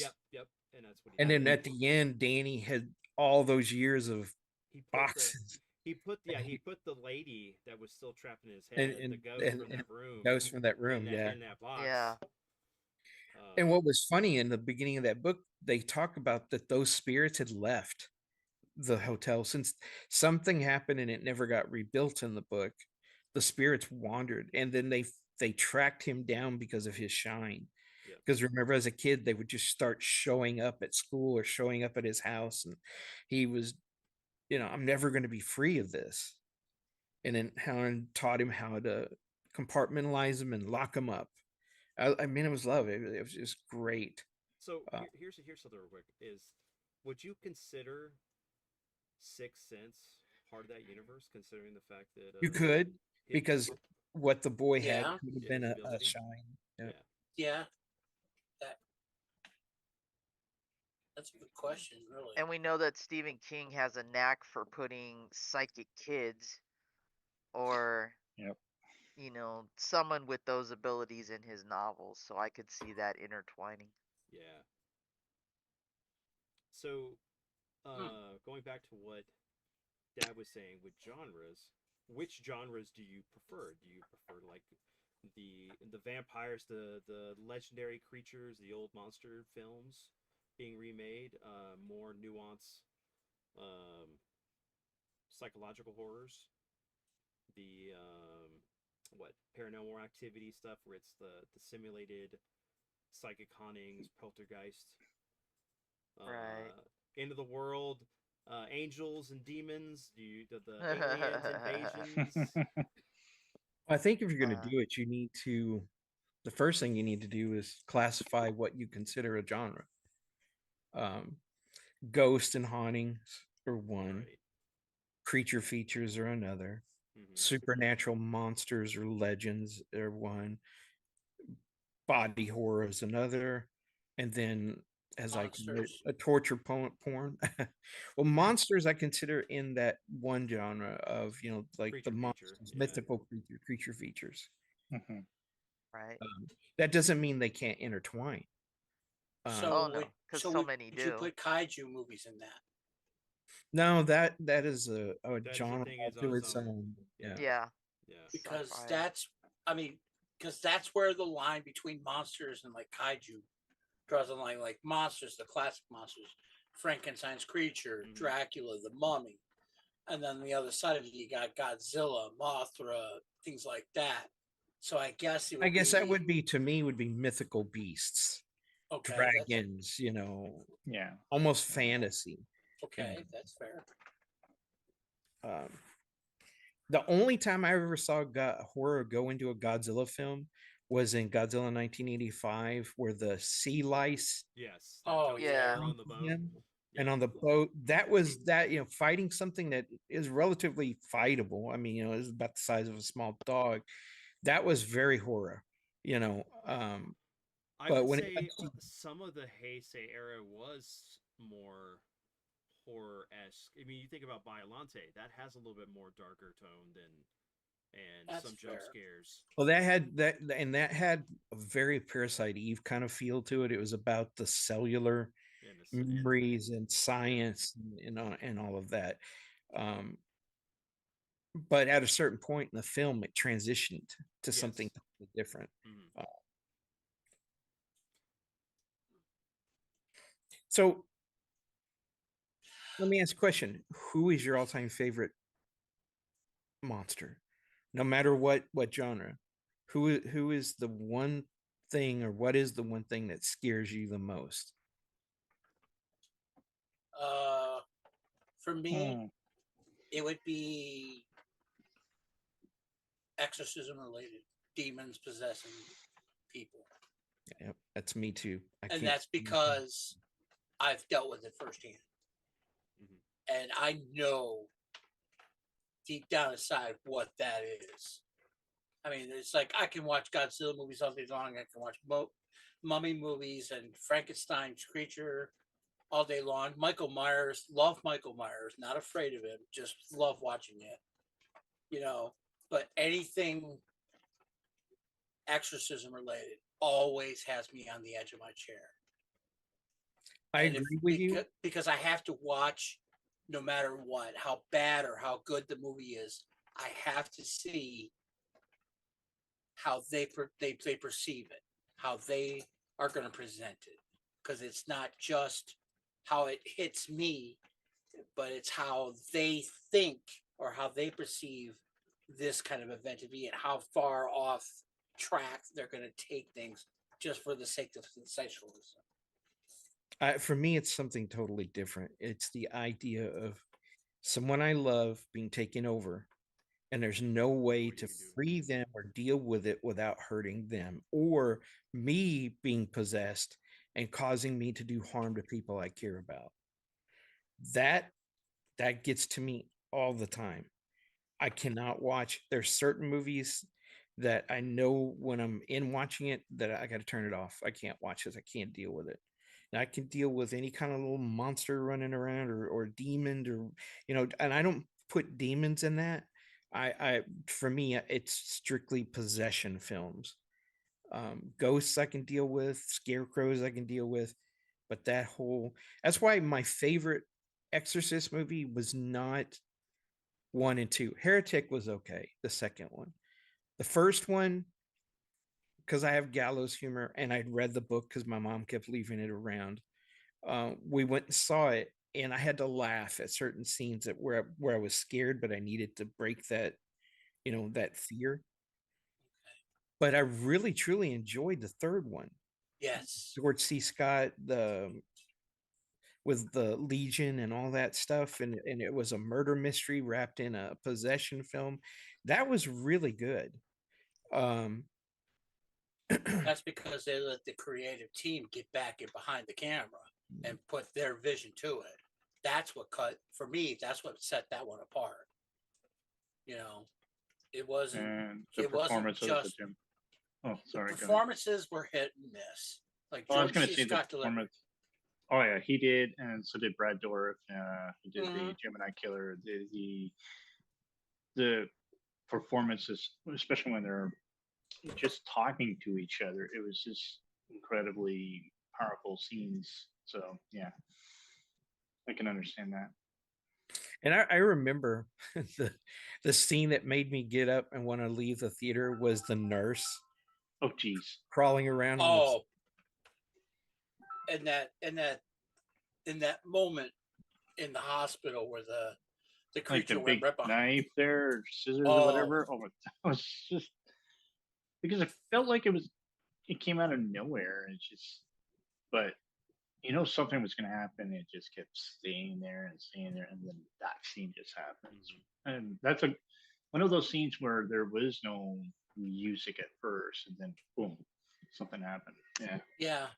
And then they let basically William Peter Blatty behind the camera, and then Mhm. William Friedkin kind of supervise and produce. I think that's what brought back the authenticity that was missing in two. It was two was okay. I mean, in a grand story arc thing, but one and three are definitely the spiritual successors to each other, if you will. So 2 had some weird moments. I'll give you that. it did. It had some very unique cinematic moments, if you will. It had some very unique perspective on things. It just it took a long time to really get into it, to become committed to what they were trying to sell you. Yeah. And because of all the technology and the machinery and everything like that, and then try to be more scientific about it. Yeah, I understood the premise and I was okay with the premise, but it really, there were just times where I really had to struggle to go with the ride, if you will, go on the journey with them to see where they were going to get from A to B with. So, It was definitely a journey. I'll give you that. yeah, it definitely was a journey. Yeah, it's been a while since I've watched those myself. I don't think I've seen them in so long. So I'm Like glad I since- tuned out when I heard Exorcist 2. Oh, come on. You don't like that? You don't like that movie? Ugh. James I Earl mean- Jones and what was the bugs there? I'm like, what's happening in this scene? Yeah, A lot very. of stuff in a You- tall building. You include things as a series, but there are some you just don't go back to, or maybe you see once in a while just to kind of show it to other people how horrible it is. Yeah. And join in the fun. And what you do is you take Exorcist 3 and you just change the title, or so it's 2, and then you reburn it on the do a disc, and so if a friend ever goes, hey, what about these movies? Oh, well, here's the only 2 that you need to see. So it's actually 1 and 2. So even this title screen comes up as 1 and 2 or 2. Yeah, 2.5. You just or whatever. really 2.5. doctor it. Yeah. As far as I'm concerned, for as long as I have been an Exorcist fan of the films and the novels, I will only ever really recognize 1, 3, and the short-lived TV series. Yes, thank you. It took them a while to get there, but they got there and it was worth it. Yes. Absolutely. Thank you. I I don't even know where I would even put 2. I don't think I would even give it a proper place. Even if I was to list it as like the bottom of the barrel, I don't think I would even give it that ranking. What And about the 2 prequels? I mean, prequels. Oh the yeah, I forgot about The that. one that They're came out they at were the the same film. Same No, film. they were different films. I mean, they were. You go There back to look were at the core footage. It's 2 people's interpretation of the same footage. well, they started off with one, got 45%. I mean, almost 75%, 80% of it done. There was a shake-up studio, new director, and it went into it was a total different film. Yeah. I'm sorry, Yes. I will not say they're the same film.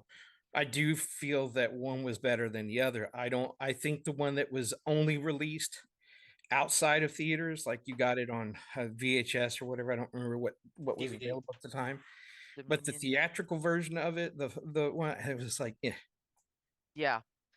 Um they are very similar, but there are different focal points Mhm. in both Yeah. films. So I will agree that the one that was released in theaters, Exorcist: The Beginning, is kind of what I expected them to do with it. I do believe Dominion had a better story, but there wasn't much shock value to it. And I was kind of anticipating there to be a little bit more of that, just like I wanted there to be more story in Exorcist: The Beginning. Okay, that's fair. Yeah. See, my mom was a horror. She liked horror books, Omen, all of those. So when she was done with them, and she just leave them around, they became my books. And so I remember reading The Omen and going to see it at the theater, and I was like, why did they make the choices they did to cut out certain things? and it became for me, it was less. You could stick it in a 10 Little Indians category because everybody who got any knowledge or whatever was picked off one at a time. You know, best thing to say about it was David Warner was in it, and you got to love every movie that David Warner makes. Gregory Peck. But man, I love Gregory Peck, and he has done his share of horror kind of related movies. Um, the Boys from Brazil is just freaking awesome. Um, but What's the movie about where he's being chased by the airplane? being chased by the airplane? Yeah, the Hitchcock movie. Isn't that Gregory Peck? No, that's North by Well, Northwest. yeah, it's why North by Northwest. have- Greg, that's not Gregory Peck. What? Judy. What is his name? Come on. Hold on. why do I see Gregory Peck being chased by the airplane in that movie all the time? It's not. It's Cary Grant. No, It might be Cary Grant. might be. Wait, The one who was To Catch a Thief. Yeah, Cary Grant. Yeah, that's Yeah, him. Cary Yeah. Grant. Yeah, him. Okay. Man, and what's the one he did with the two old women? They were killing everybody with arsenic. And the tea. He did his share of horror movies. And James Stewart did too. Mhm. It was when they Yes, moved away from that part of their acting career of being the hero. Then they start to play much darker roles and things like that, and then they really get interesting. Yeah. But I missed What how is- did we get on Exorcist? Well, because we were talking about Colin was talking about his Oh, we were still feeding. That's my top okay. choice. Yeah. Yeah. So we got we got Jesse and Jason to decide theirs for what their favorite, like, what's horror creature movie scares you the most, or Well, the only one to actually really scare me in any way would be The Exorcist. Not just because of the overall story it tells, but because of past experiences. And ultimately, it's for me and everybody who watches it with me, everybody is left having a test of faith. Even the most non-religious person or non-spiritual person that I watched that movie with, it's actually a Halloween tradition that I've been keeping for the last 20 years. So, do you like the original theatrical release, or do you like the extended cut with some of the other scenes in it? I like the extended cut. I know what the director's original intentions was, but I also liked how those were included in the book. Yeah, Um, there were things that were in the book that were removed from the original theatrical. Yeah. And I know that caused a split between William Friedkin and William Peter Blatty for a while, because they had done those scenes, but then they were taken out upon release, and he was upset about that. Yes. So I do favor the theatrical.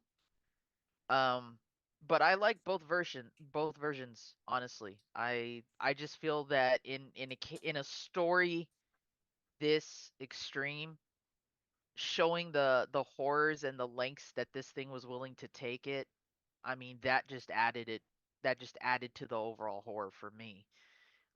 It's not so much about the practical effects, even though I love them to death. It's just what this creature was willing to do to this poor girl just to cause the chaos that it could, and just simply because and it could. it targeted. I don't know if it did it just because it could. Yes. It targeted. It targeted weaknesses. You know, what it did to the mother, what it did attacking Which the is two what demons will do. priests. And Anything you that know, came direct originally, I contact. mean, in the original book, it was really after the older priest. Anyway, it wanted revenge. Right, Marin. Right. Because of Max von Sydow. well, yeah, but that's Father Marin, Yeah. who of Mhm. course is the main character in the original prequels. Yeah, given but he's whatever yeah, same yeah, character. I forget who the same character. I forget who the young actor was. Oh, it was Stellan Skarsgård. Stellan Skarsgård. Yeah. What's his face? They're from Avengers, Oh, that's right. Yeah. and he did a great job. He did a wonderful job. He was one of the things that held me to Dominion / the beginning. If they had anybody else in there, I might have lost interest, but he actually held that role for me. Now he was Yeah. what created the gravitas for those movies for me. And he kind of looked like a younger version He of did. Well, of, and Max von Sydow. he did a Yeah. really good job of following his mannerisms too. Yes. You could see that they were like the same character, just one older. I hate when they're younger. Somebody plays them and they play them totally different, and then you've got to reconcile in your head that transition from one age to the other. Right.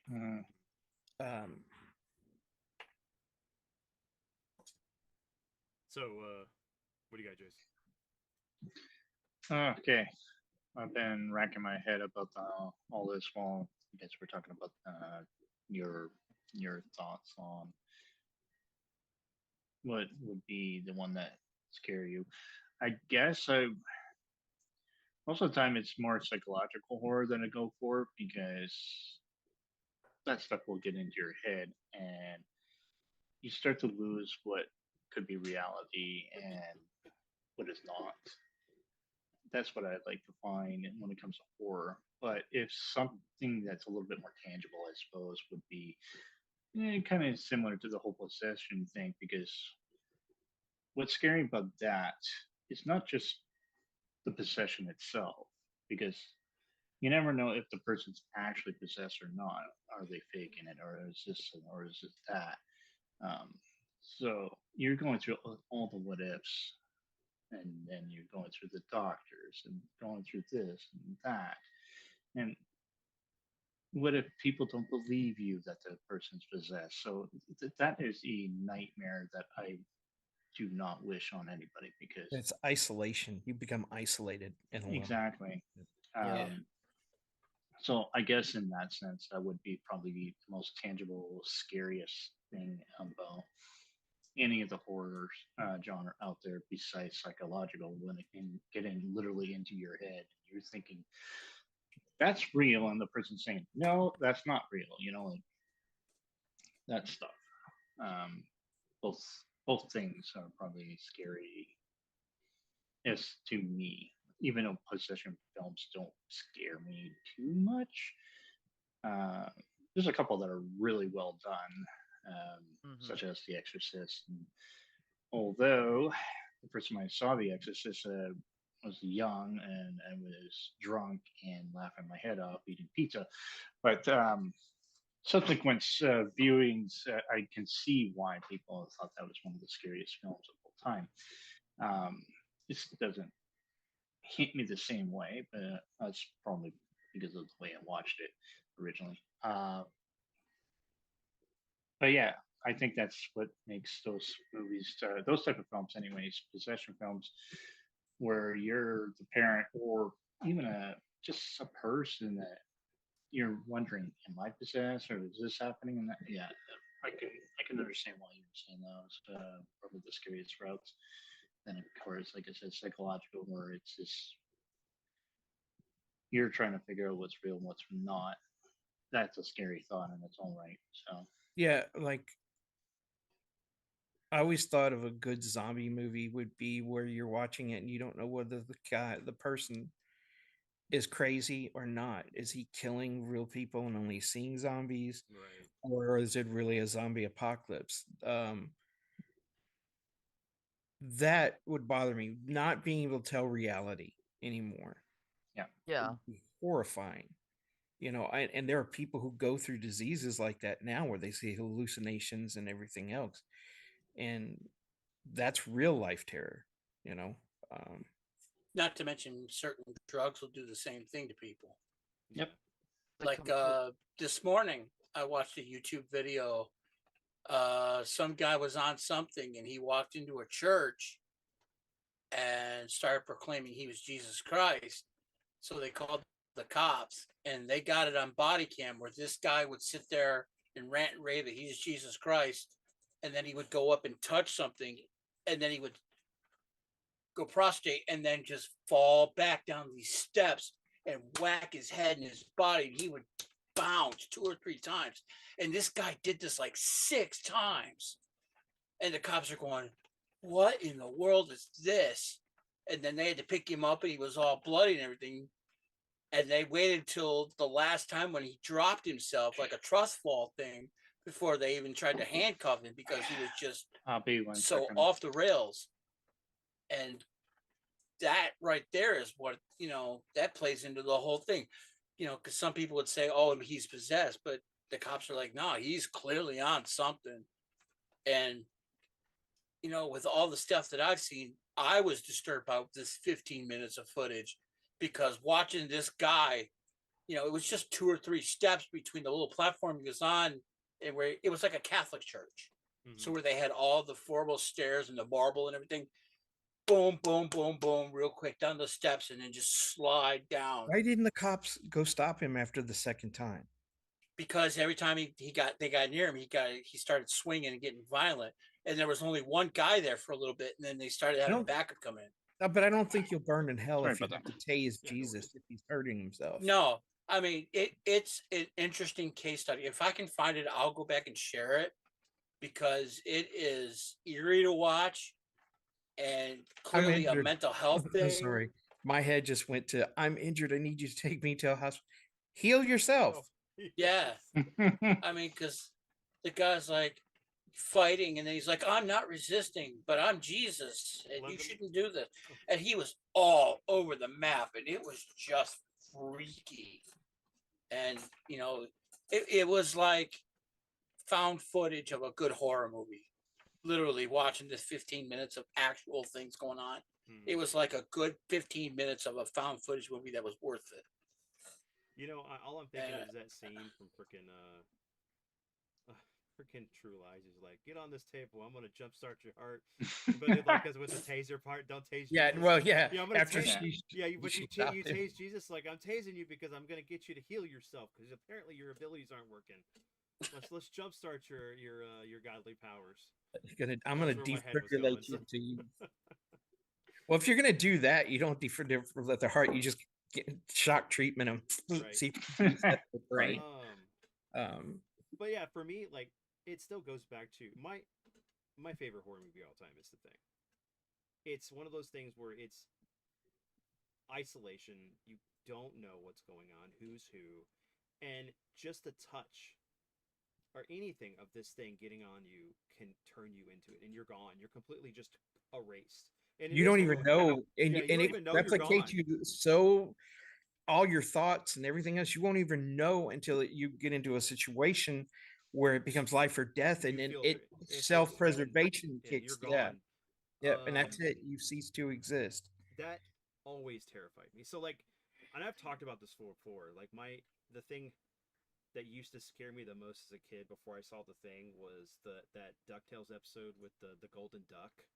Oh yes, And that that's fucking, a like, the golden classic. wave just, like, going around the world, and it's like, you know, Scrooge trying to get over to put this goose back on the freaking the fountain of water to turn him back into the golden duck. And it's like, the fact that, like, that situation in a way could happen in my brain was like, get terrified the shit out of me. So, like, The Thing was like, if this thing could get off the island, we're all gone. Oh yeah, and then I Yeah. can't Get stand off, movies or books Antarctica. where you have something that you know cannot leave. It is the environment that is keeping it in check. And then you're gonna, and all of a sudden, take them and put them in the alien Earth. Yeah. If one of those things hit our planet, it would be over with. Yeah, one face hugger. One face hugger. One like, alien who can take a human and turn them into an egg. and then that face hugger from there on, it's end game. And the only way it's surviving now as a story is it's on an island. But we know that the facehuggers can attach to, like, what if the porpoise or some other sea creature A gets them, get dolphin. an aquatic Yeah. alien, and then it just keeps spreading. Certain stories like that need the environment to keep them in check, because once it gets out of there, it's just an epidemic and it spreads. And Um, and but I that's think what you're, because you're talking about paranoia movies. well. Remember, no, because the thing is that like Splinter. Splinter's a fantastic horror movie. Yes, it is, and it's one And of my it favorites. deals with a situation very similar to The Thing, except for it does not change them into different creatures, but it spins these spikes, these black spikes through the whole body, and manipulates the dead like marionettes. Yes. And Right. all it needs is a little bit to infect you. Oh yeah, just a splinter in your And hand. and then you're not even guaranteed if you cut your arm off, you're going to survive anyway. But like, they're lucky that that situation was contained at a gas station. But even No, at it the end of- wasn't. even So at the end of the movie, though, you see it's spreading on plant It's life. spreading. Yeah. and it begins. Remember, they find a dead animal Yeah. that's already got it growing in it. It's almost like a combination of a fungus and a Yeah. crystalline structure. Mm-hmm. So it's not necessarily paranoia. It's the thing of like a situation that once it's out of its container, will literally like destroy everything, the whole world, all of our culture, history will be gone in moments. It's similar to the rage virus. We're lucky that the rage virus is stuck in the UK as far as 28 days later and 28 years later. Because if that ever got off the island, we're gone. And like having to live like they had to do in that movie, in the first one, like living at a convenience stores with gates, having to go at certain times during the day, and any noise or sound can literally screw you over. And like, even if you're killing one of these things and you have an open wound and you get the blood in you, you didn't even in have to your have an eye or your open, mouth, in your eye or or your mouth. Yeah, or if it's, you're with a group of people that like you just killed a bunch of and you just have their blood on you and you're like, Yeah. they may think that you're it, and like she kills her friend. I mean, it's like, and you only have seconds to make that choice. correct. I don't know if I could have done that. I mean, that part of that movie shocked the hell out of me. I was like, man, she was like on it. Mm-hmm. Most of us would hesitate.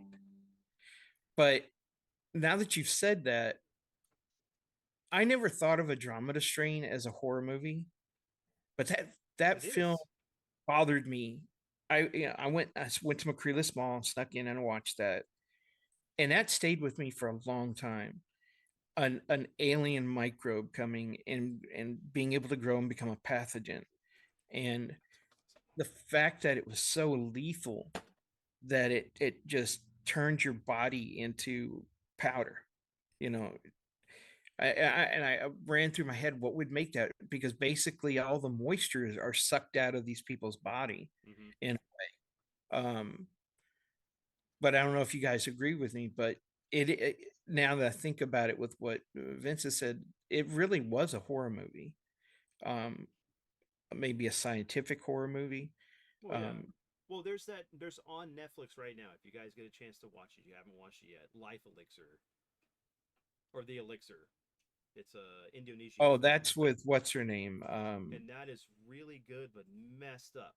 Like, there's this company that makes this elixir that's supposed to make people de-age, and Oh, the the person. substance. Well, it's kind of like that. It's kind of like Dr. Jekyll and Mr. Hyde, and what would another movie be? Well, because like what happens is the guy, the dad who takes the stuff, he de-ages like 20 years, and then as he progresses, he starts getting like these rashes on him, and he just flips out into a complete zombie creature. Oh, I'm thinking of a totally No, different yeah, movie. this is crazy. Yeah, I was thinking of the one with Demi Moore where they give her this medicine that's supposed to help take away the wrinkles and everything. Very Yeah. Resident Yeah, Evil, that's the and substance. actually substance, but That's no. the it substance. creates two Yeah. alternate Yeah, versions Yeah. of yourself. versions of yourself. No, this has nothing to do with that. This is a zombie movie. It is really cool the way they do things. It But kind of reminded me of like The Cell, because like there's moments where rain falls and they get attracted to the rain and they'll just completely stop. And so the heroes are like the people trying to survive are maneuvering through the rain to get to like this thing, and it stops. And any kind of sound, because they're almost like attracted by sound more than they are sight. So Quiet Place with yeah. zombies. Right. And it's messed up, but it's really good. Another look movie into that I that one. thought was a pretty good horror movie was what was the one about where if you saw it, you would die? The Ring. So no, No, no. where they had Bird the Box. Bird Box. That was a really interesting movie. I mean, how do we fight things we can't see or we can't look at? You know, Yeah. we rely on our eyes so much. I would have been dead many times in that movie. Um, Here, I didn't see the sequel that they did, but I'll put the trailer in the chat and I'll put it in our. That was my other thing that I felt like could be scary is what you don't see or the unknown. Right. There's something there, but you can't see it, or if you do see it, you're dead, or something happens. But you're always trying to find what's hidden in the shadows, so to speak. The fear of the unknown, kind of thing. So it goes with Bird Box, which I haven't seen yet, but the concept is very interesting. and there's a Really sequel. good. There's two of them. Oh right, I Yeah. forgot about that. The man, any kind as a parent, as a father, any movie where you're trying to survive against something that is insurmountable, but you're trying to protect your children.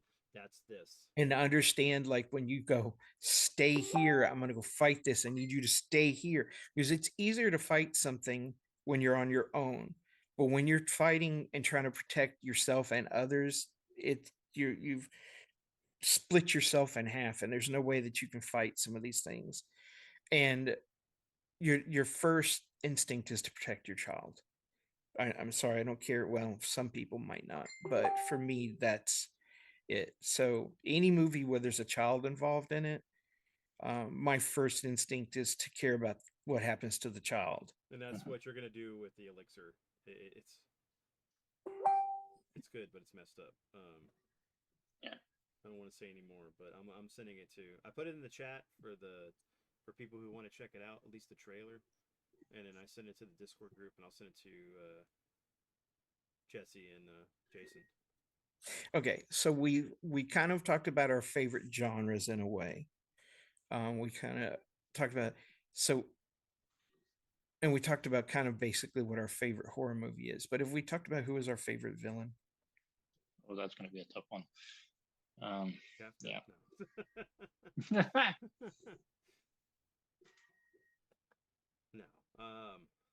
Well, I mean, favorite horror villain. Yeah, who would you not want to face off with? Out of all the monsters or things you've seen, what would be the one thing you would not want to have to face off with? Well, for me, it would be Bob from Twin Peaks. Because Bob is directly linked to the Red Room and the Black Lodge, and it becomes more than a case of possession. It becomes a twisted thing of where your psyche goes, and the fact that you can become trapped in the lodge as well, and not just temporarily. It can be there for decades and eons. Mm-hmm. So, I mean, David Lynch created probably a psychological horror masterpiece by creating the quirky little Twin Peaks thing, by creating Bob being from the other dimension, and the fact that Bob and the arm were, connected together through the room, and then they each one had their own separate life, and then on top of that, you know, they had the ability to bring your soul in and go back and take your body, trapping you there. But if they could travel back and forth as easily as well by leaving you there. Like the tall man. No, the tall man was an entirely different I thing. know. He was he was kind of a neutral character, but he had an A allegiance good to Game Cooper. Boy. No, It's just the way you Yeah. always said. the boy. tall man had an allegiance to Cooper, technically. I think we're talking No, about two the different midget tall is men, technically the arm. right? No, the tall man showed up after Cooper got shot in. Oh, no, I know, but then there's tall man from Phantasm. Phantasm. Yeah, that's why I okay. kept saying boy. Yeah. That's why when Kind y'all of kept y'all saying that, I was like, I think that's a different movie. Yeah, Um, I love Twin Peaks. I knew exactly who he was talking about. yeah. That was his own fun. Sorry. I'm huge on Twin Peaks. It's really good. I've got all 3 seasons. I've got all the lost footage. I've got all the soundtracks, all of it. I think the biggest mystery is why all the girls and females in the town want to hook up with Kyle MacLachlan. I mean, Man, wouldn't you?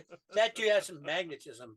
Thing is, you gotta go back and look at why they were hooking up with Bobby too. You know, Yeah, Sure. the bad boy. but the bad boy. Lynch is proof that there's better filmmaking through pharmaceuticals. I'm sorry.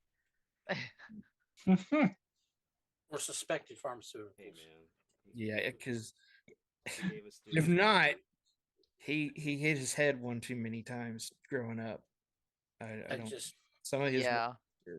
and he of course was one of the big losses of this year. Mhm. And Mhm. it, oddly enough, he had emphysema, but it was because of the Palisades fire that he eventually died. Yeah. Because they had to evacuate him when he couldn't be evacuated from his house. And the minute he got in all that smoke and all that crap that was going on in the air, that by the time they got him to point B, he had to be taken to the hospital and was done. Yeah. And then So- they arrested somebody for arson for this Palisades fire, which means that guy technically allegedly Anybody that died would be held responsible. right. So allegedly the guy has got lives on his hands at this point. So Cronenberg or Lynch? Lynch. Well, remember, Oh. we're still trying to figure out. We need to finish this first question. Right. We're going on side tangents. Yeah. Okay, yeah. This is, Off the rails. off the rails. That's But where I no, drive. but no, Bob is Should call me my, shoulders because I drive on the shoulder. Yeah. right. So, But Bob is Colin. Bob is my favorite villain. Okay. So Then you go. Jerry Dandridge. Right He's a now. vampire man. He's I know, but I didn't say. No, villain. no, you did say villain. I said the one you would not want to go up against. No, Y'all are- I know. I would be. You would want to go party I with would- Dandridge. I would you kill know? him. No. Let's see. I have to Well, you think just about do a good party, I guess. Yep. Just don't bite me. No teeth. that. Well, technically, you wouldn't want to be around Randall Flagg. Yeah, that's the first one that popped in my head a minute ago. Yeah, that's true. That's a good call. Very interesting villain, that one. I mean, you could go with some of the obvious choices, like Michael Myers or Jason, but a Randall Flagg. Well, and in what's his name? Come on, from Night Flyers and Well, the vampire. Yeah. You mean? I Yeah. can't remember his name. Drawing a blank. Well, but he's also the same vampire from. He's Same modeled. He's supposed to be? Yes, no, he is He's one. No, close. he's not Barlow. He is a different vampire. Okay. He is one of the vampires that Barlow created who got escaped. And if you go to the books, I don't remember if he was part of Salem's Lot, because Salem's Lot was different than Jerusalem's Lot. They were in the same area. But he is mentioned or described in it, because the vampire that attacks him in the theater with the big mouth full of teeth and everything is exactly how he describes the vampire in Night Flyer. Yes. So Southern Kane would be an also one that I would not want to meet, because I don't want to be written into one of his stories. No. No, that's true. well, that's Eldritch horror, man. I wouldn't want to be I don't involved want to be a part of any in of that. all. You know, Cthulhu, man, if I got some butter and lemon in a big pot, maybe. Do you read Southern Yeah. Kane? As long as you stayed off Sutter Kane's radar, you'd be fine. Though. Yeah. Because like in your universe, you're not written into it, so you're okay, Right. right? You just I have to don't do have something to read the piss him books. off. I don't have to look at anything. I could be completely oblivious, like the priest from Eric the Viking that didn't see Valhalla. Well, Yeah. you know what? Sutter Kane writes. He has to write the story to create the new world. That's what Whiteout is for.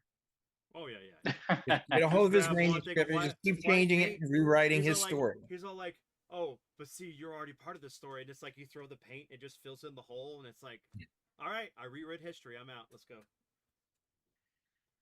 Oh, there. What's that movie? Is it? I think Will Ferrell. He's actually the character who realizes his life is being written by somebody. Stranger than fiction. Yeah, sure. That's the one. Yeah. See, now imagine that situation mixed in with a Sutter Kane, That could be where you fun. have one against the other, or you add in Free Guy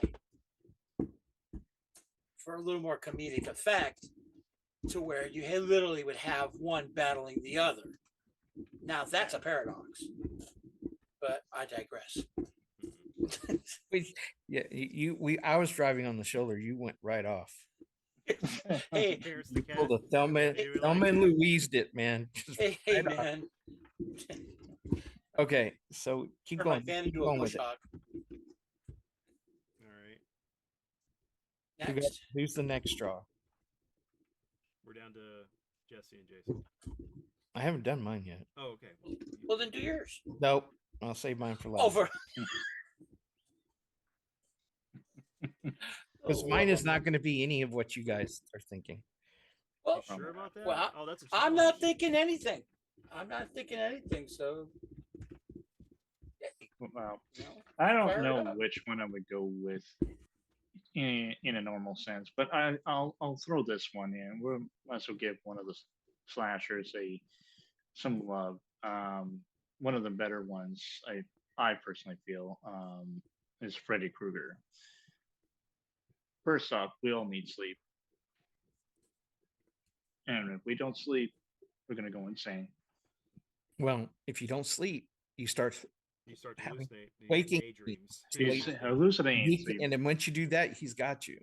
yeah, he's got you. So That's okay. I have I've beaten him quite a few times in my dreams. well, there. But still, it's not an easy fight, you know. Yeah. Um, No, you you just wish for the biggest bad to come and fight him. exactly. Me. There you go. I guess Jason Voorhees is popping into a dream. yeah. Well, There we go. Either There that or we Don Pull me Dokken. He's already been there and go. done it. Dawkins, there we go. Don Dokken. Pull, just pull me into your dream. I'll take care of Freddy. No, I just like the idea that it's hard to escape him because you're gonna eventually sleep, even if you're not trying to sleep. You're just gonna pass out, have these micro naps or whatever you want to call it. The one good thing I did like of the remake is the idea of the micro naps. Beyond that, they really totally messed up the film. Anyways, that's a whole different discussion. That's what I would say. He's one of those type of villains, and he's got he'll taunt you. He will play with you first. He just go for the kill right away. He wants to relish the idea of you fearing him first. Well, it's almost like Pennywise or that Just thinking dimensional that. creature that Yeah. feed off of fear, emotion, and things like that. Hello, What did fat he say in boy. the book? He said it makes the Spit, meat fat sweet, boy. makes the meat sweeter. Yeah. He was the other one I was thinking too, was Pennywise, but that's cosmic horror. So Yes. Yes. Which is awesome if you read the Bill Hodges trilogy and then the two books. Well, it's hold on. Oh, come on. It's the second book with the Holly Gibney series. Sheep goes up against a creature that is of the same ilk as Pennywise. But he takes his path to getting the fear differently than Pennywise. Mhm. But he does do the shape shifting and changing into people, and he makes this whole situation where like he pretends to be this person, does something to a child, which he feeds up on the fear in the community, and then he hibernates for a period of time, and it comes back and does it again. Well, the guy he does it to happens to be a teacher that's at this convention across state, so like has an alibi. So it starts this whole thing of trying to figure out who this guy is, and it was really good. I'd like to throw one out before we continue. What What's about up, Tim? the creeper? Hello, creepies. No. No.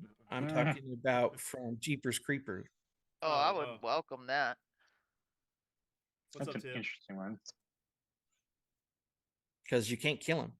You can wait. You can fight him, and I guess hold him off until he goes back to sleep because he's bound by a certain set of rules. Yep. But And he won't go after you if you don't have a body part he's interested in. yeah, my luck, I'd be like a buffet. And as far as Randall Flagg goes, bring him on. I've always wanted to be the next gunslinger. There you go. Well, and it's really Dante. not even Randall Flagg who's the worst. Oh, my It's voice the sounds red- a little lower. That's okay. What's I'll fix the it. red? I'll fix it. What was he? The Red King, Hello, is that better? Crimson King. Crimson King. Yeah, he's the real big baddie of all of King's universes. Oh yeah. Mm-hmm. Well, remember it's Walter becomes the man in the man in black, and then he's also Randall Flagg. Yeah. When are we ever gonna see the good tortoise and our cyborg bear? I think Dude, Tortoise come is on, going man. to slowly appear Ugh. in. Welcome to Derry. Yeah, because they're hinting at it awful bad. They keep mentioning a turtle. Yeah. Yeah, I mean the school, Mhm. the bracelet, the charm, and Mhm. the Yeah, they're throwing a lot in that show. Yeah. Even in the remake of the film, he has the Lego turtle on his Yep. desk. Bill has it. Yeah. But yeah, I want to see our world turtle and cyborg bear. Maturin Yeah, visually Maturin. be something else on screen. I would love to see it. Well, and in the sad thing is that we did get the 11/22/63, but when they cut out the whole Derry thing, which is a very big part of that story. But he meets Beverly and Richie, and it would have been great in the show to have that, but they didn't do it in the show. Well, the Oh, thing that's is it because television shows have a different budget, or and it you can get the rights to have something appear in a book, especially if you're the creator, but you can't pay for it to get them on screen. That's why we got none of the classic monsters. We didn't get the, Oh, yeah. the crawling eye or anything in The any werewolf. adaptation Yeah. of Toby yeah. the Wolfman. Yeah. Frankenstein, the Mummy. I mean, Yeah, we only got that a little bit in the miniseries, like one segment with the Mummy, and then one segment with the Wolfman. But yeah, the beyond that- Wolfman. Yeah. Unless you count Abbott and Costello. Wow. Universal Studios own the rights to do the movies of them. That's how come they could put them all together. Hmm. And oddly enough, Universal still owns the Hulk. So they're A just version of the Hulk. they're just version. holding out. They're just being greedy little bastards. did- That's all. I did throw the invite out to Tib because he's a big horror fan for the last bit of this if he wanted to jump in. But so Zombie, let's do yours. Mm-hmm. Quit playing. Ah, Quit playing with your guns. he's going completely Dante over here. if I had my pick of the two, I'd be Virgil more. Where's P Merc to hear that? Virgil wears the colors I like more, plus he has the alternate form that's just badass to me. Yeah, I mean, I would love to be Dante, but yeah, I get it. I do. So I'd be Virgil with Dante's guns. Yeah. Let's just put it that way. um. Well, I never ever want to encounter a face hugger. Yeah, that's fair. I will go toe to toe with any slasher villain. I will stare down the devil in a possessed child. I will have lunch with Hannibal Lecter. I would face a lot of those terrors. I think Cthulhu would look at the life I lived and say, "Damn man, you've had it worse. I'm not even gonna fuck with you." Um, so I think ultimately having to know that something like that would exist, um, and that my life would be on the line in that manner, no thanks. Um, I would always have a grenade on hand. Let me just put it that way. Yeah, but I don't know if you could kill it with a grenade because they move so fast. I'd want a shotgun or something that spreads out your ammo. I mean, your projectiles. Because it's not Well, invulnerable. And as long as you're not in a compressed or in a spaceship, you're on a ground, you got a better chance. If you're in a spaceship, the acid blood thing is what's the killer. Yeah. well, with my bum leg nowadays, I'm less likely to succumb to something like that. As a matter of fact, that point was brought up to me by my son when we were watching 28 Days Later, and I said, "You do realize that because of you, you'd be the death of our whole camp." Um, I and he can't run. says, I can't run either, so I would have to fight whatever it is. and he said, "No, I told this to him. Oh, Oh, I told him he'd be the death of our whole camp." And he said, "I know, Dad, because I'd be too scared. I'd be making a lot of noise, and with your bad leg now, you die, saving me." I said, "Yeah, so you better, if the situation were to arise, you better take a gun and you better get ready to use it on yourself. Because once I'm gone, that's it." so And I said, "No offense, but you lack survival skills." So well, I mean, I based on some movie tropes, those are the ones who survive. Right. well, I mean, I was gonna make a quote. Look at here. Red Dawn. Eh, The original Red Dawn. Who were the two people that survived? The weakest two of the bunch. oh yeah, Yeah. two Yeah, girls. That's true. Yeah. I mean, anytime Thor buys it, you might as well just kiss your butt goodbye. You I'm were talking always an the asshole, remake. Gorman. That's the line I wanted to say. Was you were always an asshole, Gorman. So anytime I'm like, yeah. anytime I'm like near one of my friends or family when we're about to die, well, I'll probably say that, but say their name at the same time. You'd have to beat me to that saying if I'm in the same area as you. One of us will have to say it. And then if we both bite it before someone says it, I'm going to call it out. Yeah. I hope I live long enough to dance on a few people's graves.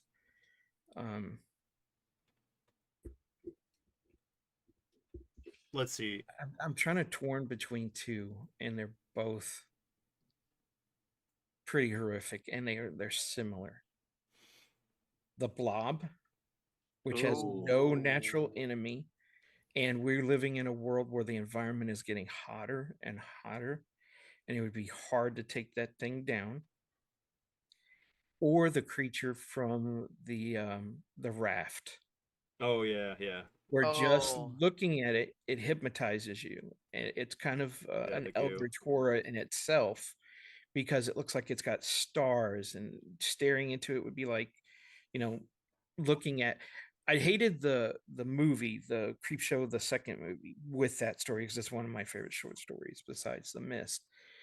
But I always envisioned when he's looking at it at the end and it's hypnotizing him, it would be like from Kubrick's 2001 Space Odyssey, where he's traveling through all that light field and everything.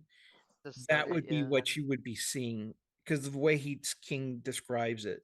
And man, I can't swim fast enough to get off that.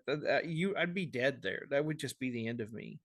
And then being on a raft, and the thing is that they don't capture is it doesn't eat you, it doesn't dissolve you, it's not acid. It sucks your mass. It because in the book, when he takes out the sports guy, the athlete, it just pierces his through his foot, and it sucks him through his foot.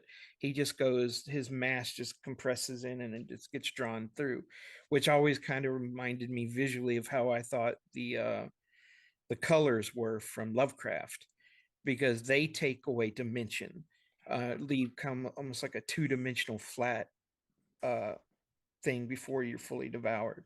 Well, it wouldn't I mean, it's almost like what they imagine whenever they would do horror movies with spiders, where the spider would go and suck up a person. They just slowly just. Well, that's what your juice is, and Yeah, I'm well, sorry, your bones too. I I mean, you're electrified as a meat bag. But I don't think it does. The way it's described, it's not like you're being dissolved. It's like you're just being absorbed into it. Yeah. Whatever little bitty hole it grabbed you from, that would just suck. I mean, that would be terrifying. And then, like I've said, the Blob has always been. I was like, man, I just don't ever let that thing come to Earth, because if it got big enough, there would be nothing you could do. And God forbid it's an amoeba and it can divide. So instead of going, Mac wants the flamethrower, it's like Vince wants the ice maker. You ain't got an ice maker big enough. Give me a snow maker and an ice truck. But I mean, well, I mean, like, it's never dead. It doesn't die. If it ever defrosts, oh yeah, it's back. It's the thing. Itself. Yeah, it's like the thing. Mm-hmm. Yeah. So, well, Jason, did you sell yours?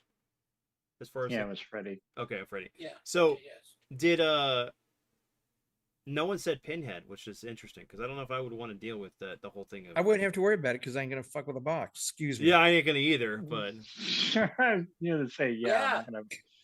You know what? Sorry. I go take it to a foundry and like in Terminator, and I would like push the button as it goes. It's crushes. The perfect. It's like the perfect Christmas gift for a masochistic person. Boy, have I got a gift for you. You like puzzles? I love puzzles, but if I saw that box, I will never touch it. I'm like, I know what that's gonna do. No. Could you imagine? Yeah, I wanted Cinnabon, not a Cinnabon. Cinnabon, yeah, there we go. Wait, what if Jigsaw had that thing? Oh, jeez. And Pinhead shows up, and he's like, "Do you want to play a game?" That's a. I think Pinhead would win it. I'm sorry. I think that's pretty much a one-sided battle. Right. I know. He'd find him. He'd search him out. So have y'all been watching any good horror movies lately? Anything new? Horror movies.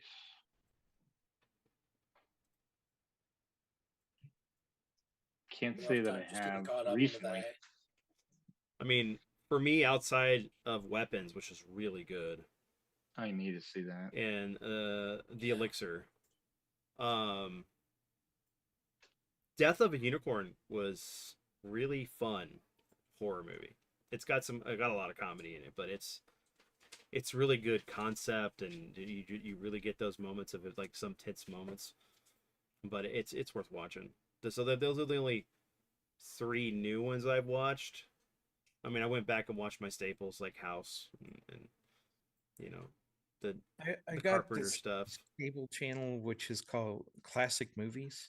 It's not like Turner Classic Movies. These are it has a bunch of free movies, and they're just all over the place on the type of films. But then you can pay, and they have a library that has almost every film you can think of, and it's like $2.39 a month.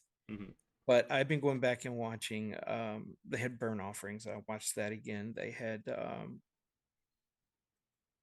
the Minotaur, not the Minotaur, the Minotaur, which was a movie with Jamie Lee Curtis's dad, Tony Curtis. Tony Curtis, and his girlfriend gets a cancerous tumor on her back, and it ends up being this ancient,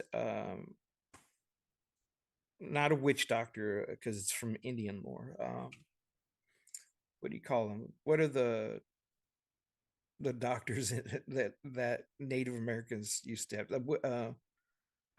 Oh, every time it comes into my head, I can't get it to come out. Shaman. There's this ancient shaman who's trying to be reborn into the world because he wants to wipe out white man. And it's pretty good. I was like, I remember seeing it at the theater, and but watching it again was like, yeah, okay, this is pretty good. And so I've been watching a bunch of old horror. They also had Congrats, Tib, on making 4 months for being a member, buddy. Thank you. Island of Dr. Moreau, but remember it was the original black and white with And no, we have not talked about Rumpelstiltskin yet. It's gonna sidetrack my dad. Tibbs mentioned that. is it never mind. Is it Island of Lost Souls? I think is what it's called, but it's straight up Island of Dr. Moreau, and I remember watching that years ago, and when it started, I thought, oh, this looks like The Greatest Game, which is where they were hunting a shipwrecked sailor, and it wasn't it. And I realized, oh, the Beastman. Okay, this is Island of Dr. Moreau, and so it has a ton of these old movies. I've been going back and rewatching instead of just looking at the regular stuff. I wanted to kind of go backwards. The Indestructible Man with Lon Chaney Jr. I don't remember all of them. It was a bunch of them. I went on a whole week binge with them.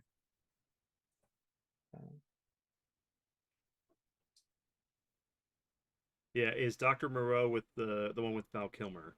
That was the okay. That was the last one. The other one had Burt Lancaster as Dr. Moreau, and then Marlon Brando. Marlon Brando. And but that's one with Val Kilmer. Marlon Brando and Val Kilmer. That was the last one.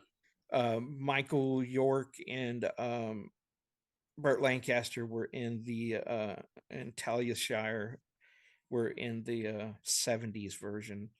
And then the other one was this black and white, and it had just basically came out. It was about the same time King Kong and all these other films came out. Black Scorpion. So, it's good. I mean, it's decent.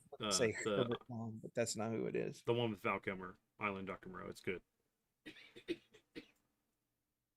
Tib was asking if it was. He's never seen it. He asked if it was good. No, it's not bad. It's not bad, but it's not. It's Marlon Brando at his worst. Could have been Orson Welles, and he survived. Yeah, maybe would have had his voice more in Transformers the movie.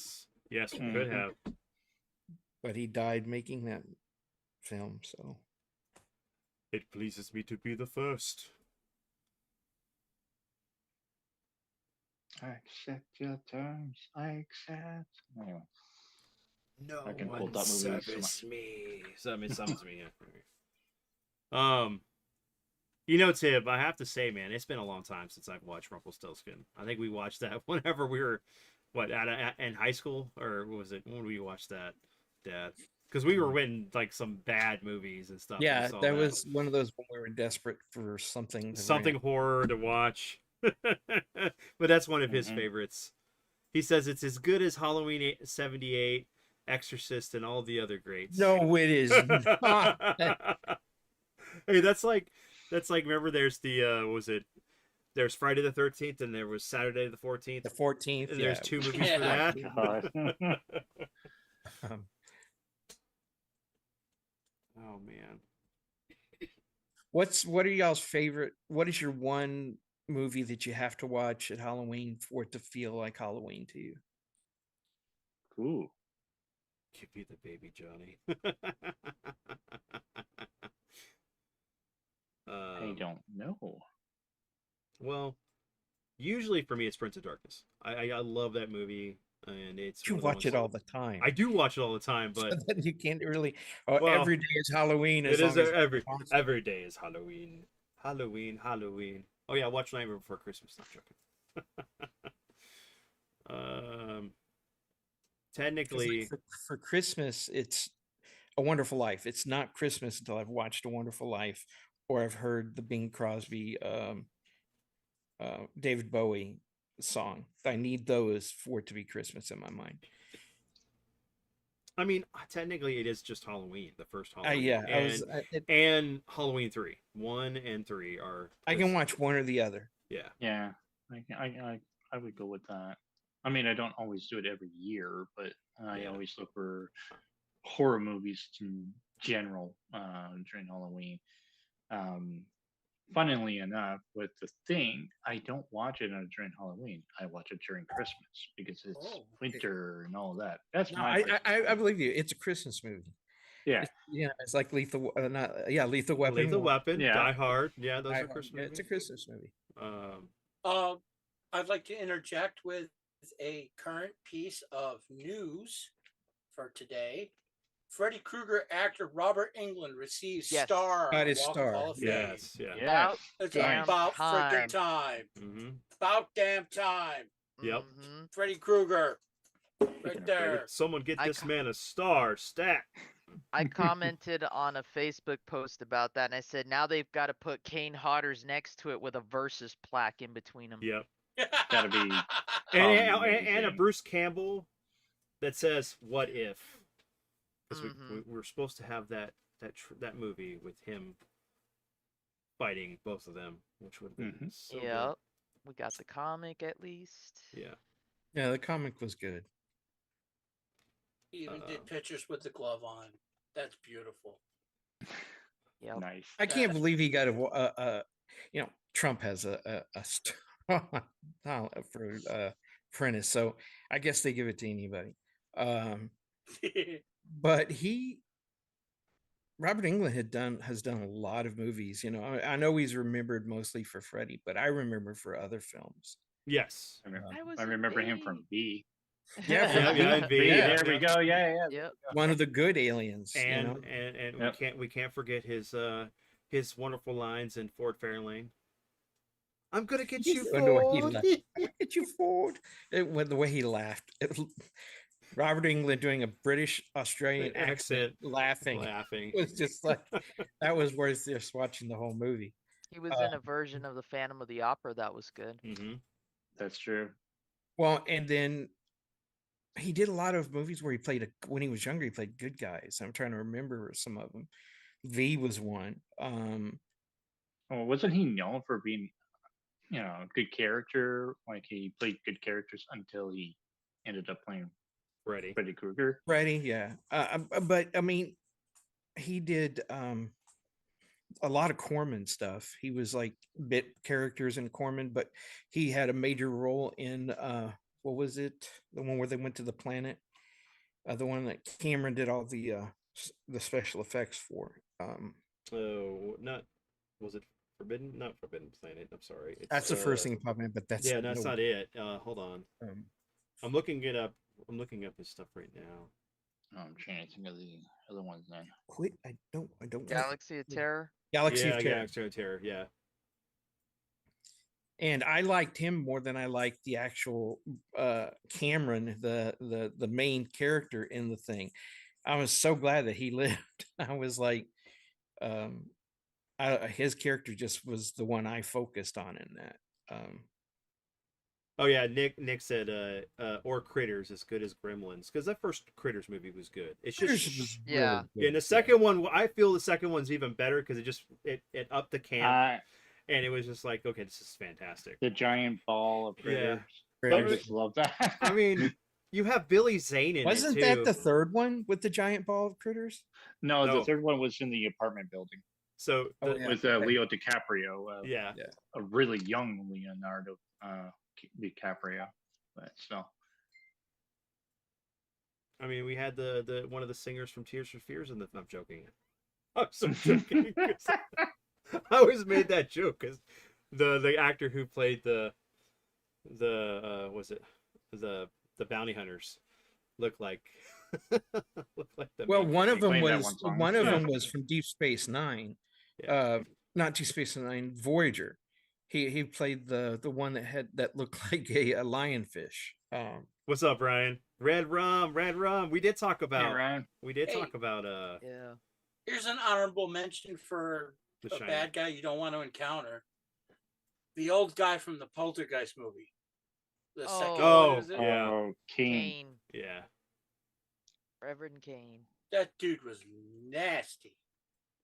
That was Here's his last Johnny. role. The second one had the giant ball, I think. Yeah, because Because I'm trying to remember the covers of the Yeah. the um, VHS. Because one of them had where they showed the ball and they were flying at the cover. Yes, that's right. I remember that poster. and then we can't forget, Turtles. Where did they come up with this? This Yeah. rat's walking. Raph Watching watched the it. first That's Critters. just Yeah. Yeah. brilliant. Loved it. Man, why do they come up with this stuff? God, man, there were so many horror movies in the 80s that I don't even think you could name them all. Yeah, there was so many. So Ryan says Yeah, that that was Shiner probably just Nicholson a was his glut. favorite. Gremlins 2 is amazing. I stand by that. I love them both. Both Gremlins 2 so wacky. It's just fun. Yeah, I love Gremlins 1 and 2. They're so good. They are good. Um, Part 2 just went beyond. come on, we bonkers. got a spider gremlin. We got a bat gremlin that turns into a lightning gargoyle. gremlin. A lightning gremlin. We got more And Phoebe then- Cates. A Yeah. spider gremlin that's morphing to Slayer music. Yep. And we had the talking Friggin' gremlin. Awesome. Yeah, we had what? I mean, we had John Glover in it too. hmm Yeah, playing a good guy actually. Yeah, but he's still crazy and eccentric, like he is in He most played of an his- Clamp. He played. eccentric. He played Clamp, the Yeah. Donald Trump knockoff. And he's still my favorite Riddler ever. I know he only voiced him, but I think he Still. nailed that character too. Oh, and dude, like Robert Picardo's in the movie too. Mhm. That's right. Falls in love with the female. No, he gremlin. doesn't fall in No, love no, with her. he does at the end. Accepts it. He just he just accepts it. He Sure. just accepts it. Yeah. Yeah. Well, He accepted Gremlins his fate. 2, we all know, was done after what critics said about Gremlins 1. One. So Yep. they took that and said, you know what? We're going to turn this frown upside down and we're going to run with it. Oh yeah. Because it poked fun at a lot of the reviews that came out. That's Yeah. why they ganged up on Leonard Maltin. Let me Yep. let me pull up this line real quick. From Oh, they Gremlins even 2. Leonard Maltin. they even questioned the rules. Like, what Yeah. if you're in a different time zone and Yeah, does that yeah, work? And yeah. That was funny. Hold on. Something stuck in so his I like teeth. how it was very self-aware. So I'm gonna try to do my Yes, my best self-aware. and worst Hulk Hogan impression because Tib did bring this up. All right, Oh, guys, listen up. People pay good money Money. to see this movie. Oh, I can't. Listen up, brother. I gotta. It's like I You almost really gotta wanna do. go see this movie, brother. I almost gotta do the whole Mr. Satan. All right, guys, listen up. People pay good money for this movie. When they go to the theater, they want cold soda, hot popcorn, and no monsters in the projection booth. Do I have to come up there myself? Do I have to think these Grimsters can stand up to the Hulkster? All right, done. Oh, popcorn? It sounds Yeah, like Macho that was a Joe. great Sesame breaking the Street. fourth wall. Oh my the God, kids are dude, trying to watch That'd be movies. hilarious. We could like literally take that scene, but like redo it as Mr. Satan and Majin Buu as the Gremlins. a bunch of little Just do it bitty as, Majin do it as Buu. Cookie Monster. Munch, munch, munch, cookie. I got my cookie. If you're gonna do that, just do him as Yoda. Oh, Oh, jeez. jeez. Oh, don't get Say them it backwards do not. somehow. Guys, you okay? Listen up. Listen, you do. Okay, you are. 3 rules you must follow. Soda's cold. Yeah. That's great. Really Satan, says Mister, I am. Yeah, the whole I gotta say the whole, and then they brought back what's his name and his wife who died. Yeah, definitely yeah. The Dick died in Miller. the Lettermans. fir- Dick, yeah, Yes. the Lettermans, yeah. Dick And they Miller. don't even explain how How he they survived, survived. really. Yeah. Well, What? see, they kind of did. They kind of did, but you have to pay attention to the sequence in the first Gremlins movie. The Futtermans do call the sheriff. Yes, they do. And That's then And they- the true. sheriff says, it was the Futtermans, something about a snowplow. So if you don't hear that phone conversation, yeah, you wouldn't know that they I didn't actually realize it was survived the that. Futtermans. I thought it was a neighbor who was no, calling. no, it was them because they were the only ones It that had was a them. plow that came to their house.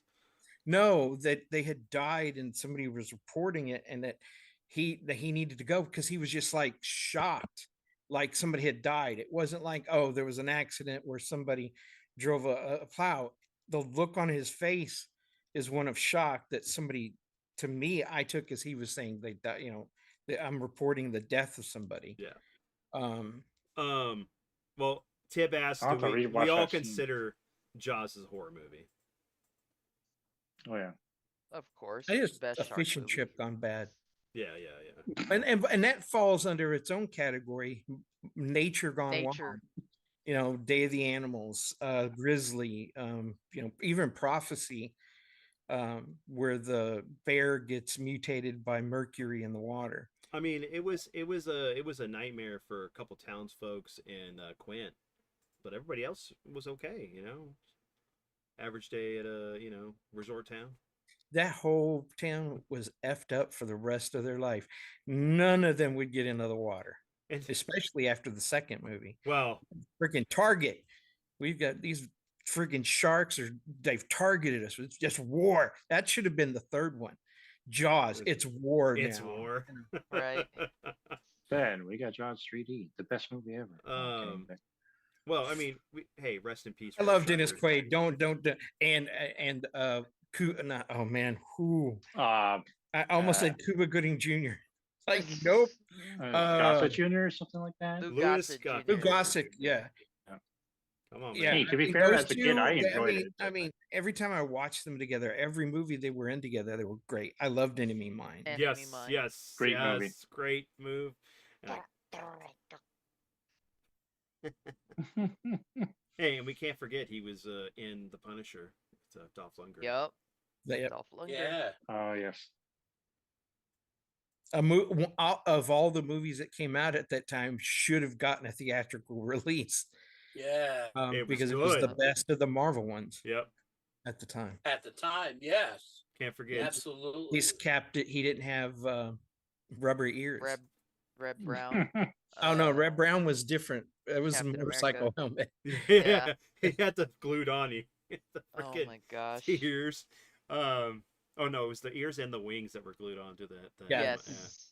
Yeah. And that, that's just so bad too. It's like the Red Skull ones that had just live a normal life, so he wouldn't have plastic surgeries to like make his face normal again. It's like, why? You wouldn't do that. The Fantastic Four film was not that bad. No, it was just Cor- a, Corman the did. Corman it was one? not that that wasn't bad. bad. No, it wasn't. Some of them got cameos in. Yeah, some of them got cameos in the Fantastic Four. Yes.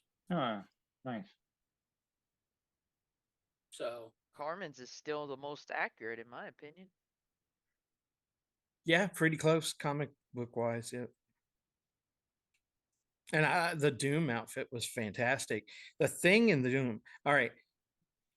Mr. Fantastic had the problem with, he had the limp spider web problem that Peter Parker had. I mean, Spider-Man had in the TV show, where everything, instead of Just going to gotta a straight limp line, down. it dips down and it comes up.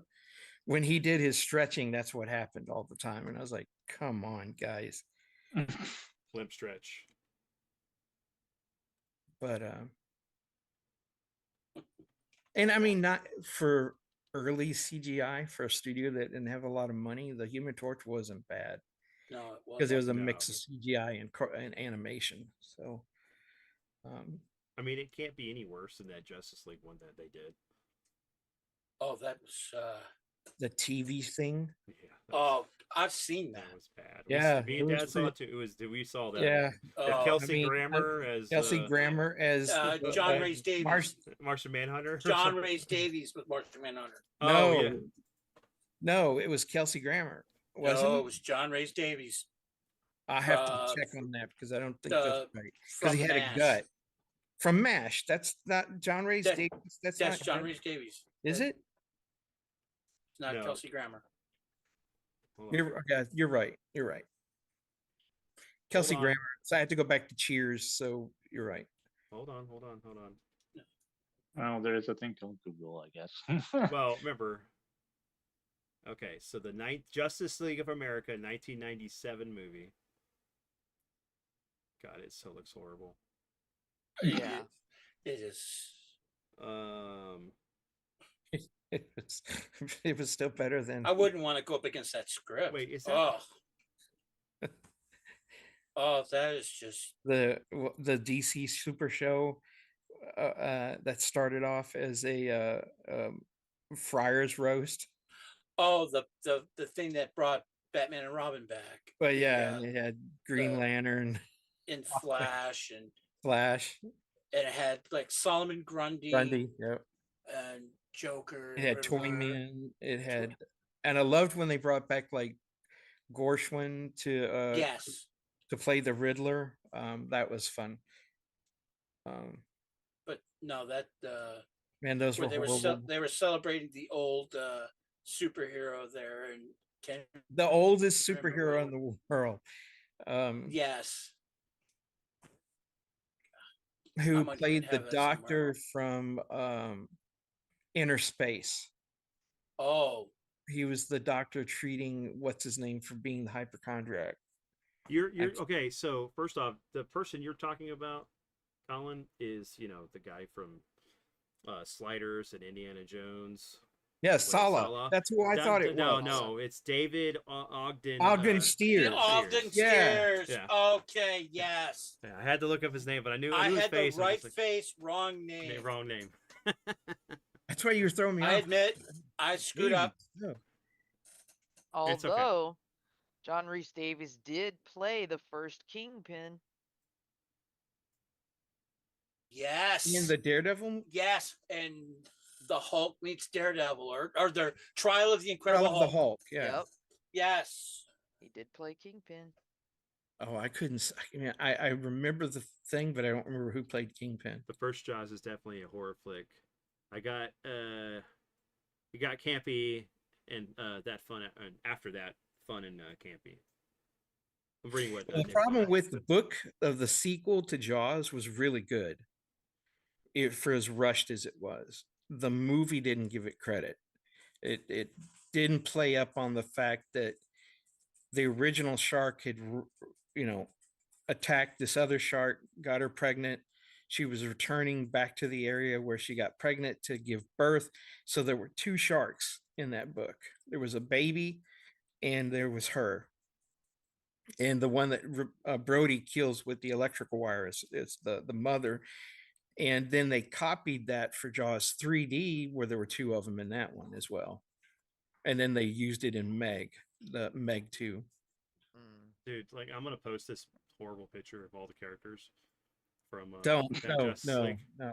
I mean, you got Mhm. Hal They had Jordan. Adam. You You gotta. have Hal you Jordan. gotta. Hal Jordan, but it looks like Guy oh, Gardner. No, it's Guy Gardner, but it looks like Hal Jordan. You got Yeah. Captain Adam, Adam. Flash, and yeah, I'm gonna post this in Discord.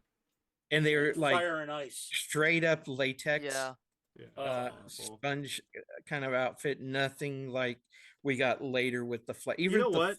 the first Flash series outfit was better than those. They Yeah. look like the costumes that like you would make me, which were our costumes were Hey, better. hey, yeah. Hey, no, our costumes were better, but like they look like it was like somebody, a parent made these costumes. Yeah, it's clearly the Full teen budget, version of basically. everything. Pretty much, yeah. It's a horror show. It fits into this It's- category. yeah, it was awful. Yeah. Yeah, that's But probably different the type of biggest horror. horror. Yeah, yeah, discussed yeah. tonight. We're talking about the horrors of destroying comic icons that we wanted to see on big screen. You got to TV remember for a that long that time, nobody believed that those movies, that they didn't put any money into them because they didn't believe they were real films. We can talk about Yeah. Blade. Blade was great. Not Blade. This was long That before was later. Blade. Oh, And Blade is the movie that made proved comic book movies could be profitable. And Yes. Blade was in the theater for a year nonstop. None of the other films have ever done that. nope. Not even Superman. Nope. There's a dog. He can't. When the first Superman came back, remember, like 6 months later, they redid it. Yeah. But yeah, Blade never stopped. Never. No, never it left the had theater. steering power. And I remember watching it the first time, and it doesn't mention Marvel at all because they didn't want it to be considered a comic book movie. And I Right. knew instantly what it was because Blade is one of my favorite. Tomb of Dracula, Marvel's Tomb of Dracula is just, Blade was my favorite character in that. Afro and leather and a bandolero of wooden knives. Man, that was awesome. And they killed me when I finally got to see the alternate ending. Oh, for the final battle with Yeah. with Deacon Frost. With Yep. How Oh powerful it was. no! After Oh no, he's he's talking taken about out. Morbius, where he sees Morbius Oh, standing yeah. up on no, the no. building. Yeah, I'm not the only daywalker. You I know, don't. Yeah. I'm kind of glad they didn't do that because I don't think they would have done Morbius right if they had used him in the second one. If it was done by Del Toro, I could have seen that working. But I also like I don't Del even think he was Toro's making story. movies I for that like one. the with second one. Reapers. I mean, I thought that the second one was really good. The way Yeah, it the was. Reaper strain was interesting. Yeah. I liked that. That was good. Very good. And then But- they bring Dracula in the third one, but they can't call him Dracula. I mean, Yeah, Yeah. Well, you have what? Drake. 2 of the Night Stalkers. Yeah. Well, you have Whistler's Hannibal. daughter. You got Hannibal King. Mhm. The one they were really missing was the descendant of Dracula. Yeah. Mhm. But they, yeah. I mean, I like the third one. It was pretty good, but it wasn't my favorite of the bunch.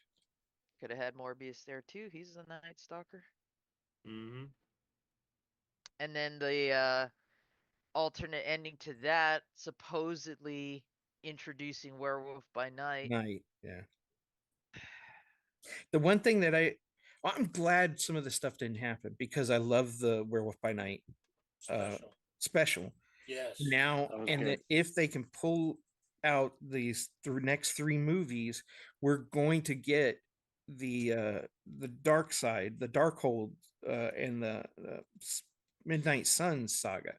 Yes. We're going to get to see Blade. We're going to get to see all those characters. We're going to get to see Ghost Rider. We're going to get to see them all, together, and we're going to get to see a version of Marvel's Dracula on screen.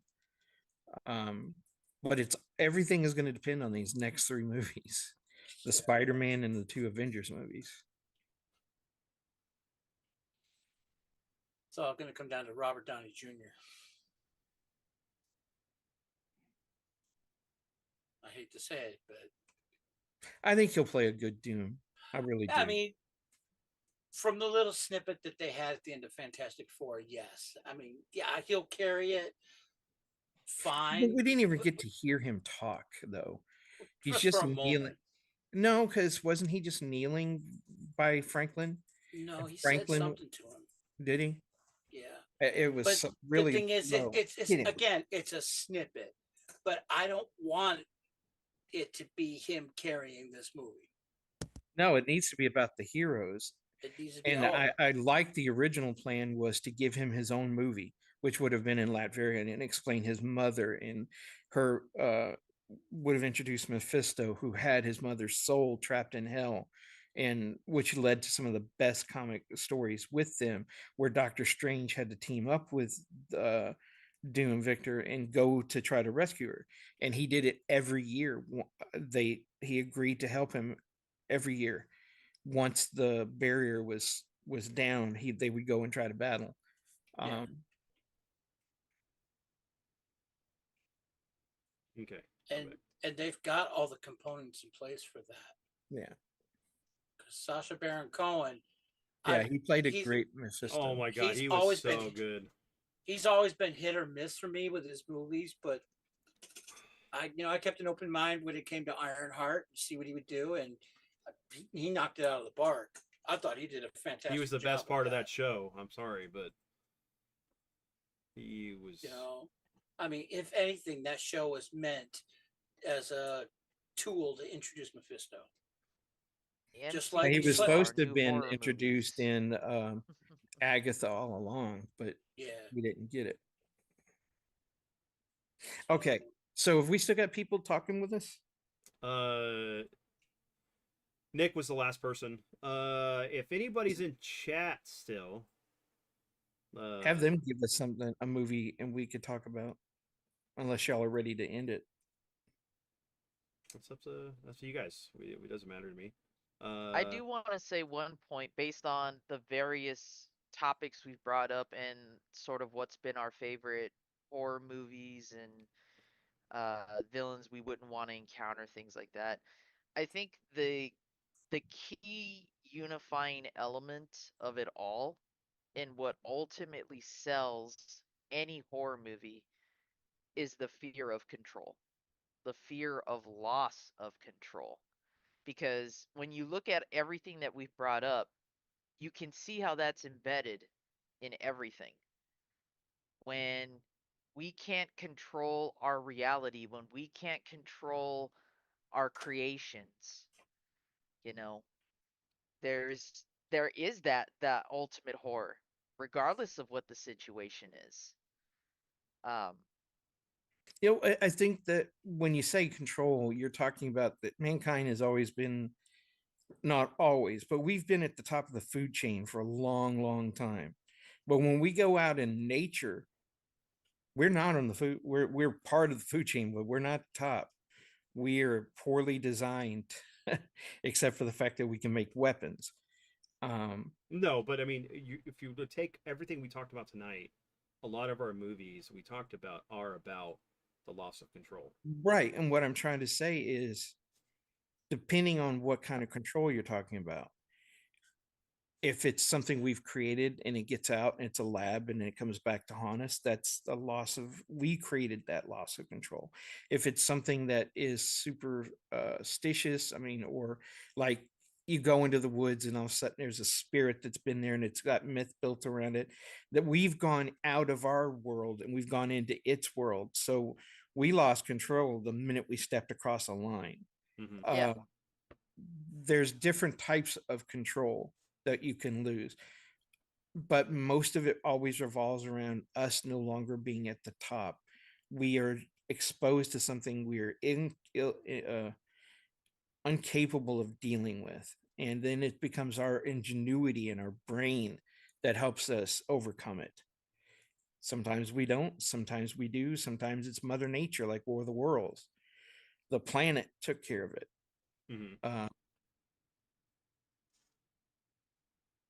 Well, yeah, and it goes to that. I've seen movies where the hero does everything friggin' right, everything that you should do, and they still lose. And they were in control up until that point. Yep. There are just things we're not. We're limited. If we're in our environment, we're adapted to. but once things change, it's anything goes. Like being in the water, Jaws, we're not in our element. We think we are. We think we can control nature, but no. Once we're in it, at its level, it's going to wipe us out. Well, it's just like, think about it. It's also the good example of what we're talking about is Predator, right? You had a group of soldiers that were the elite force, top of the team in the world, taking out a village, that meet an enemy that takes them going back to basics, like what we did as cavemen to hunt, Mhm. like camouflaging and all this other stuff. Just the basic level. It took out like what they were trained for to be able to fight the predator, Mhm. and that was Dutch. Well, and think about and it Dutch was this way. lucky he didn't die. Oh yeah, because he very well could have. Mm-hmm.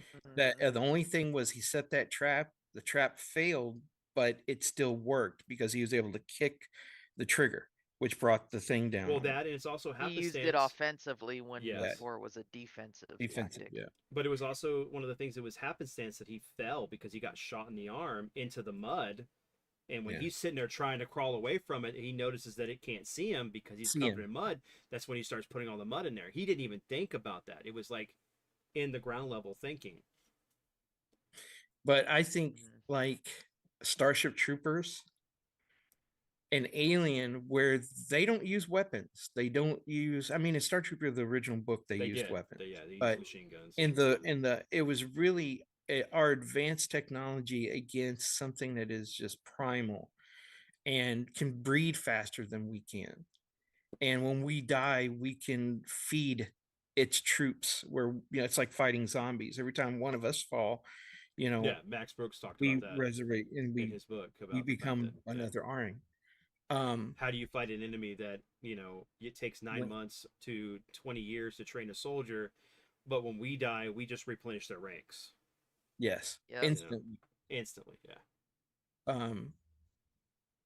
Especially Alien, because man, even with the Marines with all that weapon, all it took was a few of those things because they don't get attacked by the whole nest. Nope. They get Well, taken out. Remember, a lot of the problem, and that was the one thing that Cameron was trying to impress on us with that film, was one, it was the big corporate oversight, but it was also that still power chain within the military command, because if they had the weaponry, they probably could have done something in there to be able to at least pull the guys out. Yes, it was a smart move to pull out all the clips and high explosives because they're right under the reactor for the I can't remember what they're called, the environmental stuff. So that would have been like, I mean, they could have held their own, but they were crippled by inexperienced military leaders. Well, they had Gorman, who was inexperienced as a leader. Correct. That was Yeah. one thing, but you had enough between Hicks and some of the other And soldiers, Apone, but especially Apone, they could have taken over and compensated for Gorman's lacking. Mhm. It really went south on them when they couldn't use their tools. oh right, The yeah, real we were handicapped. Yeah. You know, there's an interesting thing about the whole idea of premise of Cameron's Aliens is there had to have been this massive change in Weyland-Yutani, because for some reason they did not know about the alien. Well, and that was the original No, premise. but see, I you're know. right. I mean, in the original, it's just her, right? Yeah. And all that data we find out was stripped off of her shuttle. Mm-hmm. And so somebody, and that's why in the original second book, somebody did pick her up, and there was right. But even in that, though, think about the fact why would you spend that kind of money to put a processing plant on there if you already knew that there was something there? Right, which it doesn't make sense, because the thing is like even with the thing is that they found a distress signal, they went there, they weren't told by Mother to go do it, they did their own investigation because they thought they could get salvage rights off of whatever they found. And it wasn't until Mother redirected them. They were not where they were supposed to be. Mother already knew because she was redirected to get them there. They just followed up on the fact that it's mandatory. If you get a distress signal, you have to go and investigate it. If it's alien, you have to go investigate it because it's the first contact. And so there were a lot of all these other elements there that would have forced them there anyway. But if they had not been there to pick up the signal, they would have just been They on their would way just back to right. It Earth. would have been when they were home. But And I always took it was the fact that like it wasn't until that um in I can't remember his name. The android. I don't know why my brain's not breaking right now. Ash, Yeah, Ash. You know, talking to Mother, which was talking to the company. Hey, we found something, and they're interested in it. and he didn't need to be in hibernation. I think No, he he was didn't need to able be. to get up and walk around while Yeah. they were asleep. He probably could have got up, did things, and went back and laid down and closed it. He was never in any kind of sleep. Mm-hmm. Which is something we need to do another episode on. We'll do a full deep dive on aliens, as it we can go on this for That hours. would be a lot of fun to do. Yeah, So much lore there. I know Jesse's been talking about us doing that every time we get close to talking about an alien thing. Well, and Happy Halloween I show heard one of the or best belated. historical videos about it, but they still get it wrong. They still give a lot of credit to Ridley Scott. Ridley Scott wasn't a movie maker. He'd only made one other movie, which was the Duel, which Carradine and Harvey Keitel, where they were revolutionary fighters who had a grudge and they kept trying to kill each other. He was a video and commercial maker who had a design background, so he had an eye for what he was there. But it was Bannon and Shusitz who drove that movie. And I listened to this guy, just one of the best freaking things. And every time he said that, he even went into the whole aliens life cycle and everything. He said that it was he gave Bannon the credit for working on Jaworski's Dune and having met Geiger there. But he said he showed the pictures to Geiger, and all of a sudden Ridley wanted him. That's not true. Bannon had already hired him to do the designs of the of some of the alien worlds because he had people doing the human stuff, and he needed somebody to do something alien. But he had it wasn't until he went into Scott's office and said, "Look," which they were struggling to figure out what they wanted the alien to look like. They had no idea. He goes, "Here," and he brought him the images from the Necronomicon, and he said, "This is what it should look like." And he was reading through everything, and he goes, "I love this. Yes, bring it." And then Dan O'Bannon had to fly and convince him to come because he was doing all of his work from what, Germany or wherever. Yeah. He wasn't actually You're in talking about America Geiger. doing it. Yeah. They brought him here to finish doing the design work. He also designed the terrain of the planet. They mess up and they say, "Oh, it was the jockey who is found in the rock." And I said, "No, it was the alien. The jockey has always been in the ship." It was just there were so many things he was getting wrong, and I was like, dude, this is the problem with history. People who discover something later go back, and they don't go back and read what was being said at the time it came out. They just read what the modern writings are about, and all that gets messed up because it's like somebody repeating the same story over and over and over again. It gets changed with each telling. I like you listen to some of the things Lucas said when he first finished Star Wars, and you listen to him now, it doesn't even sound like the same director.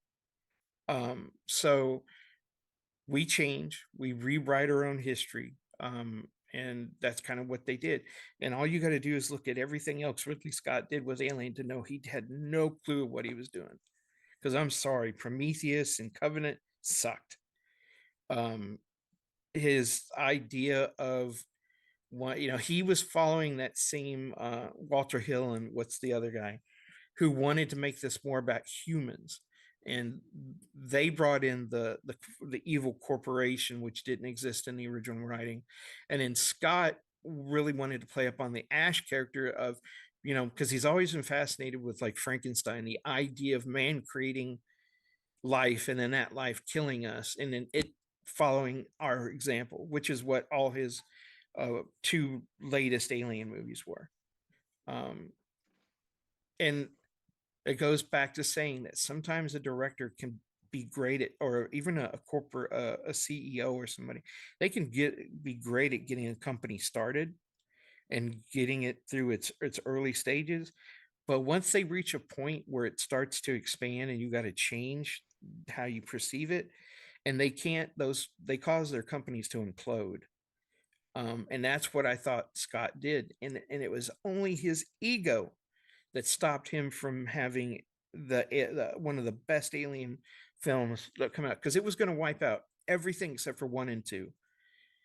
It was going to give us what we should have gotten. Newt wouldn't have been dead. Hicks would still be around. He was going to bring back everybody else. Neil And we were going to Blomkamp. trilogy. Blomkamp. Man. Blomkamp. And Blomkamp. Scott found out he was trying to promote it, and he kind of weaseled his way in and saying, I'll produce it for you and everything. And all while he was doing that, he was undercutting him. And he took the film away from him, and we got the garbage that we got. And Camp just gave up. But I'm telling you, the Alien versus Predator, the first one, was better than anything Ridley Scott's come up with in the last 2 Alien movies. I didn't care for the other one where they came to Earth and they had to nuke Raccoon City. I didn't like that one too much. You know, the whole idea of the Predator. I like the idea of a Predator alien, but I didn't like the fact that it was a hybrid male-female queen who could make eggs by on the fly by going into a maternity ward at a hospital and filling them up. It was built with a 3D printer. It's like, all right. It was horrible. And it's just like on the fly. It's like, hold still. Yeah, it's like I don't like what they're doing with Predator right now, because I loved Prey, and because it took place in the past, you could have a variant of a Predator, because that didn't look like a normal Predator. It looked more like a proto-Predator. But now we've got these, they're beginning to look human. Like this new one, don't Borderland. Don't get me started. I'm like, I wrote a story very similar to that years ago, where an elder predator took a group of young predators to a training planet. And while they were there, they ran into a race that had died. And there were these androids that were created as soldiers, and they were so effective at what they did, they wiped out everybody on the planet. And there was only one left, and it was in a container. And because there was no more life that threatened its area, it shut down. Well, I decided I wanted to go and follow the whole teen thing. So I made all my young predators characters that you would see like in a teen movie. You had the jocks, but my favorite character was the nerdy one who didn't want to hunt. He was almost an outcast. He loved science. He loved all this other stuff. And he ends up being the one who has to go up against this ultimate fighting. And so he finds his hunter in him, but he also uses his intelligence to get a fight something that was more intelligent than they were. And it was a short story. A buddy of mine said we need to flesh this out, make it into a bigger story, and I never did anything with it. So when I see Borderlands, I see a lot of that element there, but they're not predators. And just like what was it? It was Predators, where they went to the military, went to the planet, the game reserve planet where they were hunting them. And then you had different casts of predators all of a sudden, bigger ones, smaller ones. In your hand. No, sorry. Well, there was the one that looked like the predator that we've known from 2 movies. Yes. Up against these much larger ones who actually hunted predators. There were predators that hunted predators. And then you had the other one with the father and son. And you find out that all of a sudden they're genetically altering themselves. They're taking the DNA of the best animals they've ever hunted and injecting them into themselves and becoming, an even more powerful predator. And I'm like, okay, if that's the case, how do we get because we're probably the most dangerous thing they've ever fought other than the alien. Are they part alien and part human? Is that why they're starting to look like a human? I don't know where they're going with it. They're just trying to come up with a new design without creating a story to back it up. Right, which is where my problem with the whole design of the Predator anyway is like he has this like Vegeta's widow peak with his thing, Yeah. and it's like we've known that that race has like had a head crest for that's why their helmets have always been like this. You've had Yes. years of these being in like comics and novels and the movies, and then we're just gonna throw that out to the wind and say that there's a new one out there that happens to have a weird hair tendril genetic defect. I don't know. Just And that's, throws me off. I'm a big Star Trek fan, right? They never explain how the Klingons went from looking like, you know, kind of semi-humanoid to the big, What's up, P the Mark? bone brow Mark. and all that. And they halfway mention it in other series that there were two races, kind of like the Klingons are multi-raced, and one was in power, and then now a different group is in power. And it was like, that was never mentioned at all in the core, and it's not like we just go to the series. There were tons of books that were written, and especially about Klingons and stuff, and it's ever mentioned. If Sucks. you're going to do something like that, you need to do a story that tells it so that you don't just shock the audience. I mean, I was like, okay, well, and I loved when I found out they were going to do the movie. Went to the premiere. I drove a bunch of friends there, and when they show the Klingons getting wiped out by Vidra, I was like, okay, I love the bird of prey. It's got that classic look.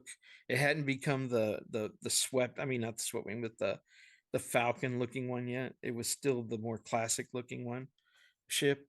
And but I was like, wow, they've really stepped the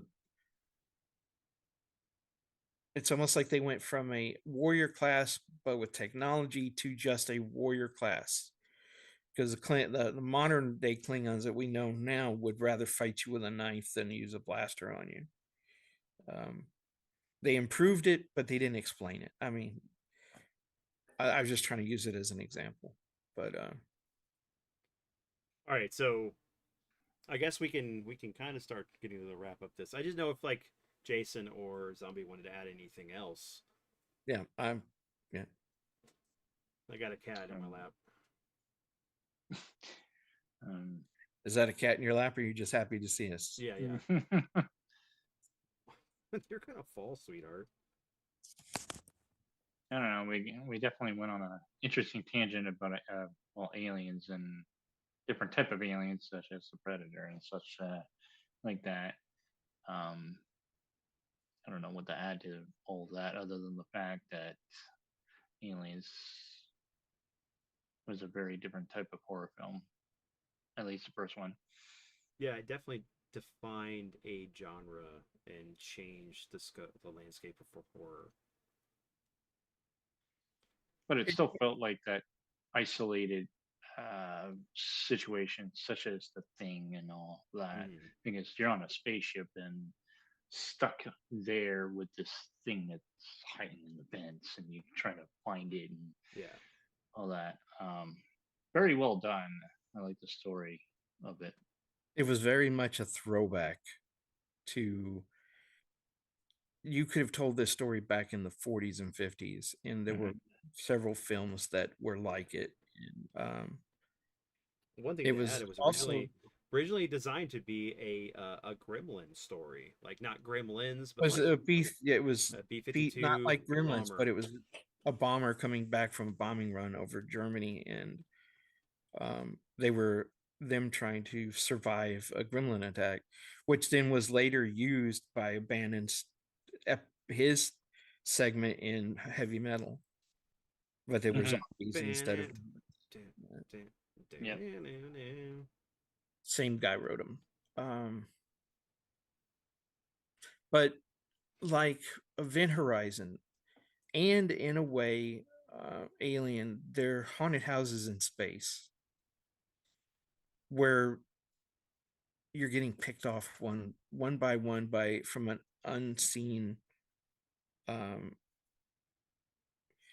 thing or person. It could have been, you could have had that one of the crew go crazy and was doing it, like in Sunshine. where they were going to reignite the sun, and one of the crew from that they rescue from another ship then starts killing off his crew. Um, they do have similar elements, you know, and they're very throwbackish to classic storytelling. Mhm. Um, I actually do like that kind of genre though, that where they have nowhere to go and they have to find a way to get through it. Through it doesn't always work, but I like how they try to do everything in the book and outside the box, and see what they can do to overcome whatever they're facing. And I always like those type of situations because what would you do in a situation like that? You're stuck there. You have to find a way to survive versus, well, I can just leave this island kind of thing. You know what I mean? Yeah. Yeah. No. Um. I would definitely not go if Ripley had told me to go and refill the flamethrower. I'd be like, who's coming with me? I think Hmm. you need two people in that situation. You can't every time they went off on their own, whoever was, you know, they would get. I was amazed that Parker came back with the full flamethrower to save Ripley. Um, Hmm. Well, I mean, you think of like they needed the dude that was a big fan of horror movies going, "You just don't go alone. Everybody stays to pair up and freaking scream." I just like stories where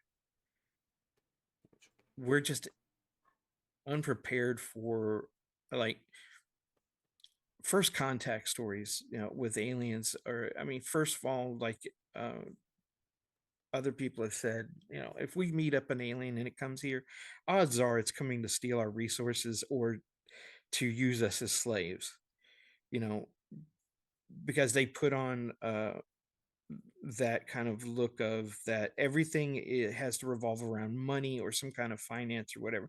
Space doesn't happen just because you're an explorer. You know, even when we were here and we had ships sailing to other countries, it was to find riches. Yeah, It wasn't resources. just for the exploration. Yeah.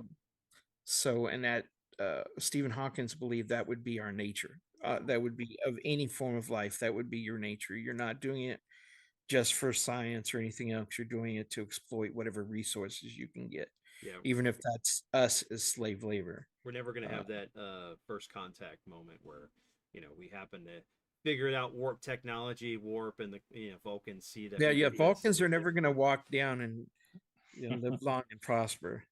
Yeah, that's what I was Oh, saying. If that's like Three Eye Atlas was actually a Zentradi battle pod, or I mean, or battle cruiser, or just some alien ship that's like, man, we don't have any technology that could be like anywhere near what they would be to like even notice. So we're like just a bunch of ants. that's what I liked about V. V is essentially both those things. Yep. They were there to take the resources and use some humans as slaves or Yeah. food for that And food, matter. actually, food. I think it was Yeah, a mix. yeah. But they came in the guise of, we're here to help you out. We just need a little bit of stuff and back and forth, like, diplomacy. In actuality, they were trying to take over essentially everything. And the way they did it was very systematic, which is pretty neat for a TV series to do that, especially in the 80s. Um, so it goes in hand in with what you were just saying. So. Mm-hmm. Show says, I'm thinking of that Event Horizon moment. Here I come, motherfucker.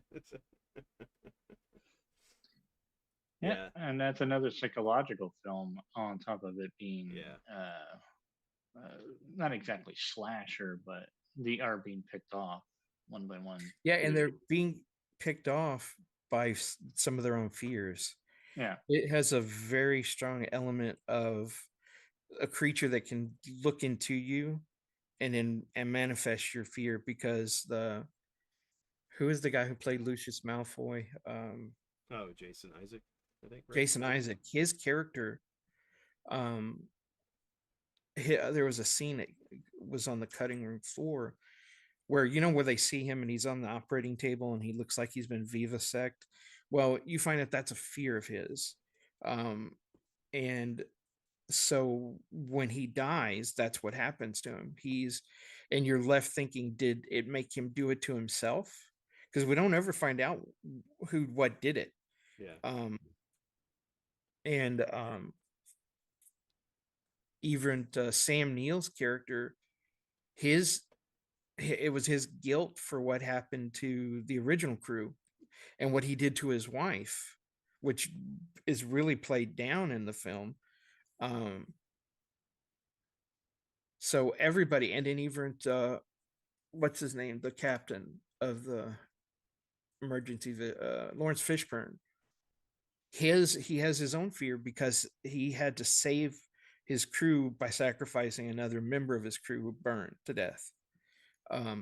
So everything that was in there was like, if it was a haunted house, if it was the ship that was haunted, the ship was using their own fears, their own guilt to attack them with it.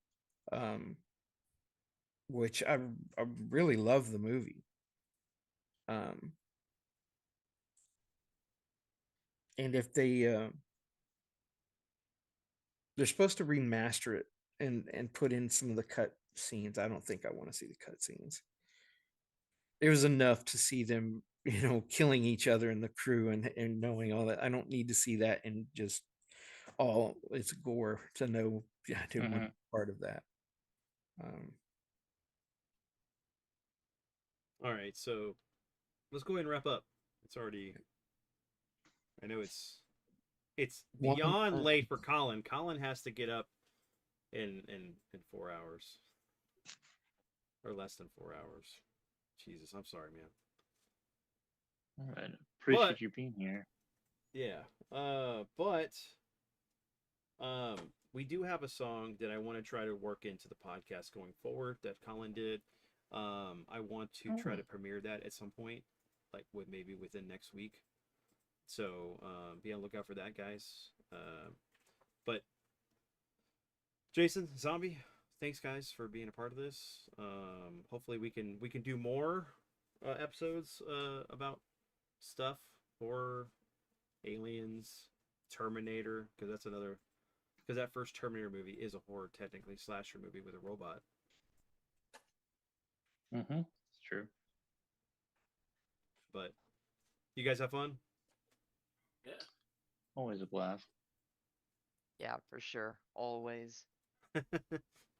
Some of the stories are amazing and always great to hear different points of view on almost the same kind of thought process of what we thought was the most scariest thing, but we have different interpretations and all that. It's always great to see what people think about. That's why I love doing these. It's always good to have like these perspectives of just having conversations. It's not about, like I said, I always say this, it's not about ego. It's about having the time to get together to have a conversation. I don't know about you. It's always about ego about me. No, I'm kidding. It's just funny because both my daughter and my son, we go see movies, and then the first thing when we walk out of the theater is call one or the other and go, I want to talk about it, And there's been times I haven't been able to go, and I get phone calls from them. They go, why haven't you seen this? I want to talk about this. Yeah. But all right, guys, thanks for being here. I appreciate y'all taking the time and being a part of this awesome episode. I had a blast. Everyone who was in the chat, you guys rock. Thank you for all the love and jokes and comments. We appreciate it. But we will be back to our normal schedule next Friday, sometime at 8. It'll be just a standard episode, and then after that, we're going to be talking about the PlayStation 3 and memories about the console. So look forward to those. But yeah, anything you guys want to plug before we go, or mention anything? Just check everybody's channels out. That's all I say to that.